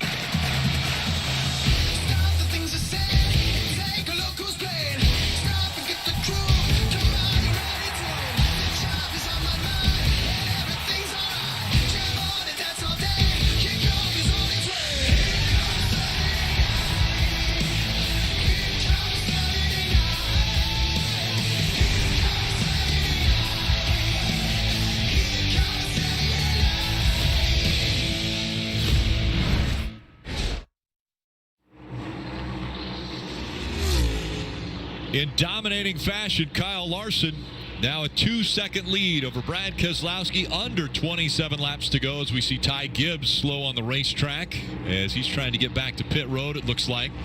The right front, another issue.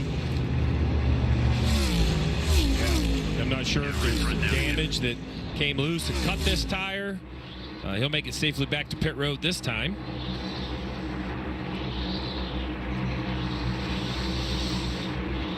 Again, win and you advance in this round of 8 if you're a playoff driver, and Larson is one of those. He has won a championship before. He's one of 2 that are fighting for their second title alongside Martin Truex Jr. Marty. Rick, let's go through the field with the playoff drivers, and let's review Kyle Larson's day. 2 stage wins, one of the best saves of the year, no doubt about it, and staring at max points if they can win. And this is the same exact path Kyle Larson took to the 2021 championship, winning the first race in the round of 8. Could they win it at Phoenix as well? Christopher Bell is in the 3rd position, and how hard are the NASCAR playoffs? Well, Bell came in 8 below the cut line. He told me this week it is all about points in this round for us. They have gained 17 stage points, running 3rd right now. All of that, and they're even on the cut line, as you can see, going into Miami next week if it finishes like it is right now. And how about William Byron, running really the best they have run all day long in the 4th position. They have struggled with a very loose race car, but that big swing Rudy Fugle took a moment ago really worked. He might lose his spot to Kyle Busch, but they are much better than they were earlier, Kim. Tyler Reddick currently running in the 7th position. Finally seems like they've got that car dialed in, because for the first 3 quarters of this race, Reddick could not do anything he wanted. In fact, at one point, he even said he was struggling to understand the car, couldn't trust it. Right now, looking good. They worked on that car all day, Dave. They made no changes on that Toyota on the last stop. Ryan Blaney runs 8th. I talked to the team earlier today. They told me that's the best they unloaded in practice and qualifying yesterday. Remember, he started 12th, trying to put together a solid day today at one of his not-so-great tracks, Las Vegas Motor Speedway. Denny Hamlin, this for him is a good track. He's won once here, but in the round of 8, it's not his best track. 9 wins overall in the round of 8 is better than any other driver. 1 here, but 3 at Homestead coming up, and 5 at the Martinsville Speedway coming up as well. Trying to finish well here today. Here comes Martin Truex Jr. Yeah, back up to 11th. He just radioed the crew and he said, man, I need this thing to stay green. That means he likes what he's got, and he likes his car over the long run versus cautions and short runs, Kim. Well, despite a strong qualifying effort, Chris Buescher has struggled with track position all day long. Right now, one of the best runs that we've seen from him today, currently slotted in the 12th position. The biggest problem of the day, though, for them, they have earned no stage points. Chris said right now he just can't keep it turning like he wants it. That's a great job taking a peek at the playoff drivers, and so important to have success in this first race of the round of 8, and how huge of an advantage it would be for the 5 team if they can get the win and start preparing for Phoenix 2 weeks ahead of time for any driver. Christopher Bell's finally gotten 2nd place, and the last couple laps has been a little quicker than this 5 car. He's got a 2.5 to run this car down, but that lap right there, 2 tenths faster, 2 whole tenths. That's quite a bit. Marty. And Junior, that's what Adam Stevens just told him. He told Christopher Bell, this is not over. You are faster than the 5 car. You've got 19 laps now to make it happen. Steve, you got to get your driver fired up, right? Because we just mentioned a moment ago, Bell's done everything they could today. They've gotten all these points, and they're still right at the cut line. That win would change everything. Well, they know what history says. Winning this race increases your championship odds quite a bit. You do not want Larson to be the car that's guaranteed locked in. If you're Christopher Bell, you need to go up and try to steal that away, as we see the 24 of William Byron still battling with the 1 of Chastain. Steve, one other thing I want to point out and hope we look at and don't see a problem, but it's been 37 laps now on these tires. Are we getting to a number that maybe you're getting a little, maybe agitating the tires? I think at this point it's all about if you made adjustments that should make it more aggressive or potentially hurt them, as we see Truex going by the 22 of Logano. Right now, it's not really concerned about the tires. Now you're asking yourself, 18 to go, 30 laps on the tires. If the caution comes out, is it 2 tires? What do we need? What's the balance? Truex is the fastest car on the racetrack, and says he doesn't want a yellow. But at this rate, with only 70 to go, he probably stands to maybe gain one more position. Would a late caution not give them the opportunity to put tires on this car and make a run and gain a few more spots? Maybe just doesn't love the car on new tires and is afraid of losing more spots on another restart. Yeah, that's what he's talked about all day. It's just the car doesn't turn on restarts, but also it doesn't have rear grip, and it's hard to be aggressive and get done what you need to get done. But go back up to Larson here for a moment. Their pit crew stepped up. You know, they've been really good in the playoffs, the third best pit crew in the playoffs so far this year, and on a stop where it could determine a chance to win a championship, they stepped up and beat the 20 car and the 6 car out. So this race is a long way from over, but kudos to that pit crew.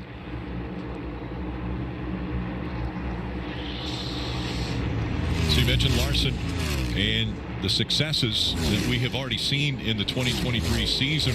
How about championship finishes for the drivers who have won the first race of the round of 8? Again, we saw this in Countdown to Green earlier. Joey Logano in 2018 won the championship. Martin Truex Jr. in 2019. It's gone all the way the last 5 years. A little bit of traffic. Rick, a little bit of traffic. 4 lap cars right here in front of this 5 car. Could be an opportunity for Christopher Bell. He's a 10th quicker that last lap.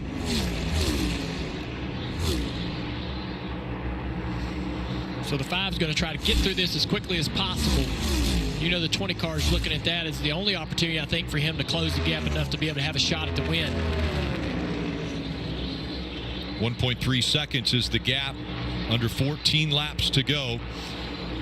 Martin Truex Jr., we mentioned he was running fast lap times, but even at 0.2 of a second faster than Denny Hamlin, he was still over 2 seconds behind him. So it's difficult to grab another position when you're that far back.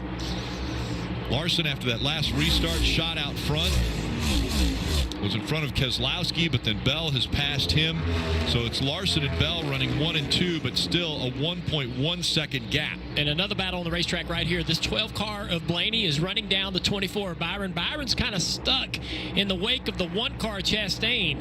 And so this is giving Blaney an opportunity. Blaney's faster. I think he's got the better race car right here. Is Byron sort of struggling to get to the end of this race.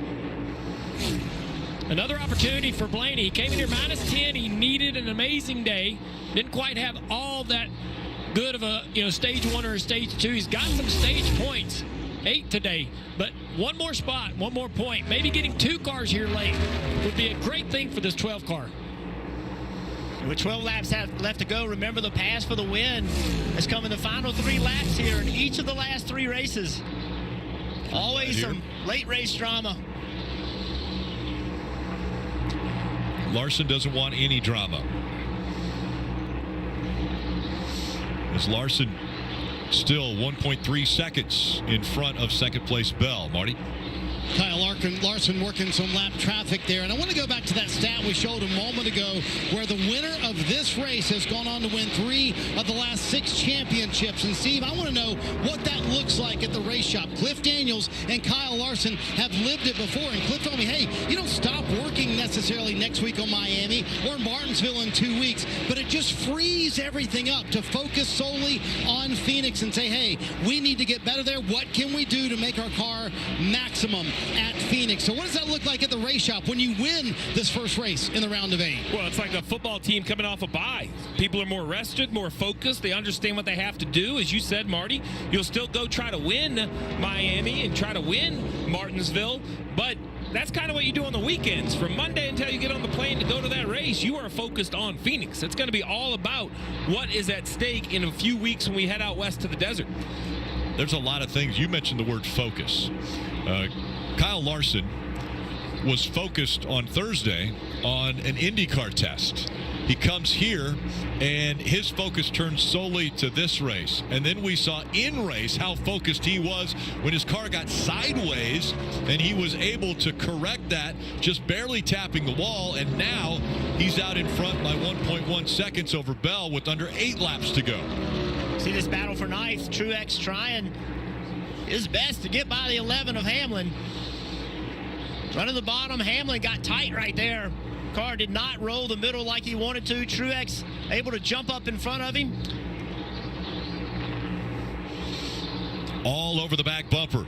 Again, those two are teammates at Joe Gibbs Racing. And Hamlin, when he goes up the racetrack, loses ground on Martin Truex Jr. Looks like Blaney's finally used up the good on the Menards Ford there to be able to try to catch that 24 and pass. So laps wind down. May be able to cool it off, make another run, but he worked that car really hard. When he catches the 24, he had to move up the racetrack. I think that actually works the car a little bit harder in the front tires. But again, draws right to the back bumper again.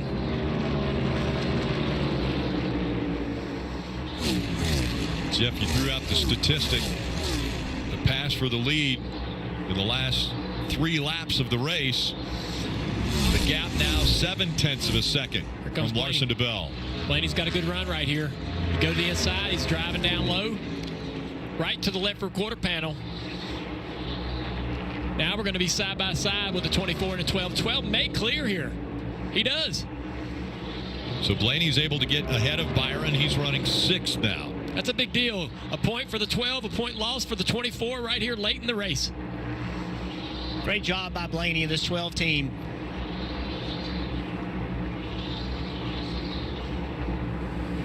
.5 of a second. Bell pushing it here at the end of the race. It's pretty interesting right here. A big run coming. And Larson on the bottom of the racetrack. That is a major difference in speed right there between these two.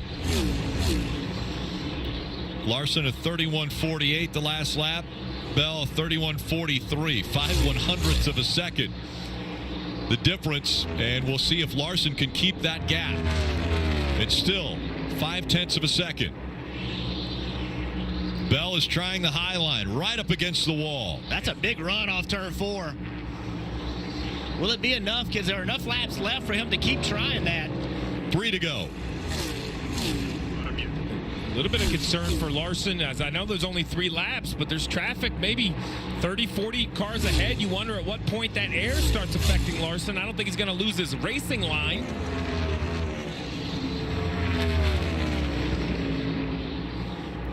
Gap continues to get shorter. Now it's under 0.4 of a second as here comes the 20 of Bell. He's putting on a late charge. Larson and Bell separated by 0.4 of a second. 2 laps to go. The different lines being run by Larson and Bell. Bell trying everything he can do to catch him. We saw the same thing in the first 30 laps of the race where Bell chased Larson down for the lead and retook it. Larson's car struggling just a little bit here. Here comes Bell. Bell moved. Bell wobbled just a little bit right there. Lost a little speed. Had a huge run. Bell right up against the wall. 1 lap to go. Presented by Credit One Bank. Larson with a 0.3 of a second lead. Bell. A final effort through 1 and 2. Down the backstretch for the final time. Big gain right there by the 20 car. Through 3 and 4 for the final time. Now lap traffic coming into play. Bell on the high side. Larson's going to drift up in front of him. Does Bell have enough? It's Larson. Bell. Larson. Larson's going to win. What a finish by Kyle Larson. Good job. Larson advances to the championship 4, but what an effort by the 20 of Christopher Bell. The momentum was there off of turn 4 for the 20. That was a team win if I've ever seen one. Proud of the team. Proud of you, Kyle. Great job driving at the end. Good job, Tyler. You mentioned a team win. The pit stops got him out front. He was able to dictate the restart. And now that team is safely into the championship 4.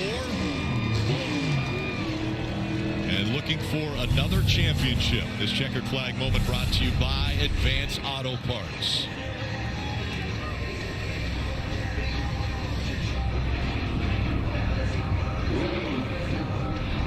4th win already in 2023.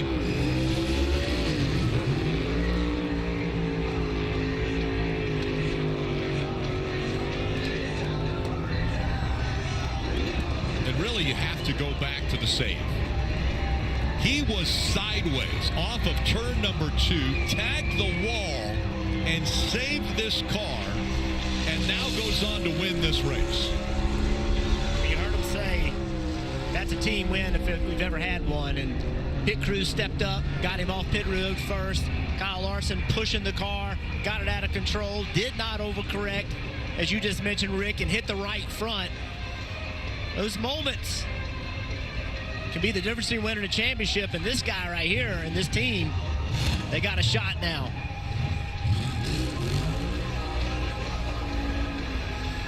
And oh so close for Christopher Bell as he has now climbed out of his car. Celebration's going to continue for a while for Kyle Larson as he's working his way back to the finish line. Christopher Bell's going to run that back in his head 1,000 times this week, wondering what he might have or could have done differently on the front straightaway. He had so much more momentum than the 5. Had he been able to get to the left or the right and not have to come out of the gas, he cut this 5-car break.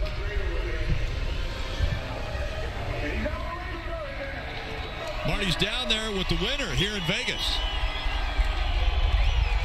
Welcome to the championship for Kyle Larson and Hendrick Motorsports. He told me this morning, I'm focused this round on no mistakes. It was a flawless no mistake day for the 5-team maximum points, and now the berth into the championship 4. But a heck of a battle for these Vegas fans with Christopher Bell at the end of the race. Did the 20 kind of surprise you there? Did you know he was coming that quickly, Kyle?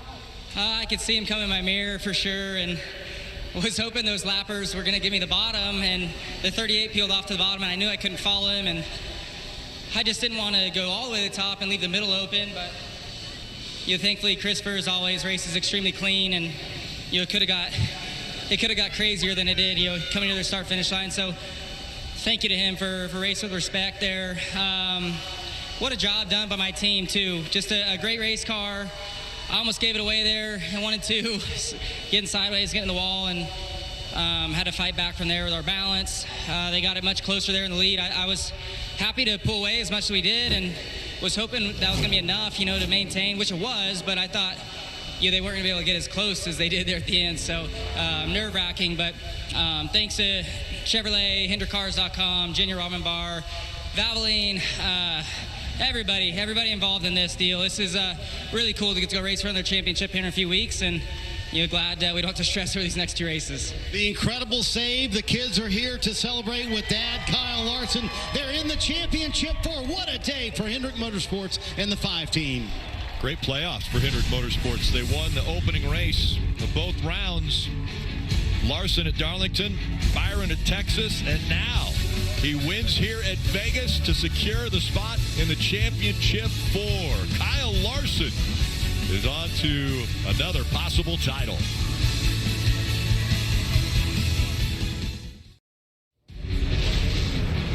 It's the NASCAR America Post-Race Show presented by Progressive. Again, our post-race coverage is now also available, streaming on Peacock. Take a look at the point standings after race number 1 of the round of 8. Again, Jeff Burton mentioned it was a 3-race season, or this is going to be a 3-race season for these 8 drivers. Kyle Larson wins race number 1, has a huge day, and a few others struggling as we see Christopher Bell so close to the win here, but now below the cut line, and he is with Kim. And Rick, a great late race charge by Christopher Bell, not quite enough there. Larson talked about how respectful you raced him, but it's a spot for the championship 4. Do you rethink anything you did there in the last moments? I mean, I don't know what else I could have done. I don't know. I feel like that was my moment. That was my moment to make the Final 4, and didn't quite capture it. So, I don't know, like coming to the checker there, I knew that he was going to be blocking, so I'm like, I'm going to try and go high, and he went high. by, but I don't even know if I had a run to get by them there coming to the line. So just wasn't enough, but a great day for sure to get those stage points and get a second place finish out of it. So I think I saw we're -2, so we're not out of it by any means, but it would have been nice to lock in. The round of 8 continues next week, as the Xfinity Series will also be there for the second race of the round of 8s. That starts on Saturday at 2:30 on USA with Countdown to Green at 3 o'clock for the race. Then on Sunday on NBC at 2 o'clock, Countdown to Green, 2:30 Cup Series playoffs. Yeah, what a great battle today. Pit stops, hard racing, all that was great fun. And next week at Homestead, they'll be ripping the fence. It'll be a ton of fun. Yeah, some drivers lost some points today to the cut line, and it's a tight battle. 19, 11, and 20 car all within 2 points of each other right there around 3rd, 4th, and 5th in points. It's a heavyweight battle. Christopher Bell ran 2nd in the stage, 3rd in the stage, and 2nd in the race, and he's still below the cut line. Points might matter, but you better think win. So much on the line, each one of these races for these playoff drivers. Well, there's more NASCAR and motorsports coverage always available on NBCSports.com. And, of course, post-race coverage continuing on Peacock. Coming up next on NBC, it's local news except on the West Coast. And later tonight, football night in America, followed by the Giants at the Bills. Congratulations, Kyle Larson. You're on to the championship 4.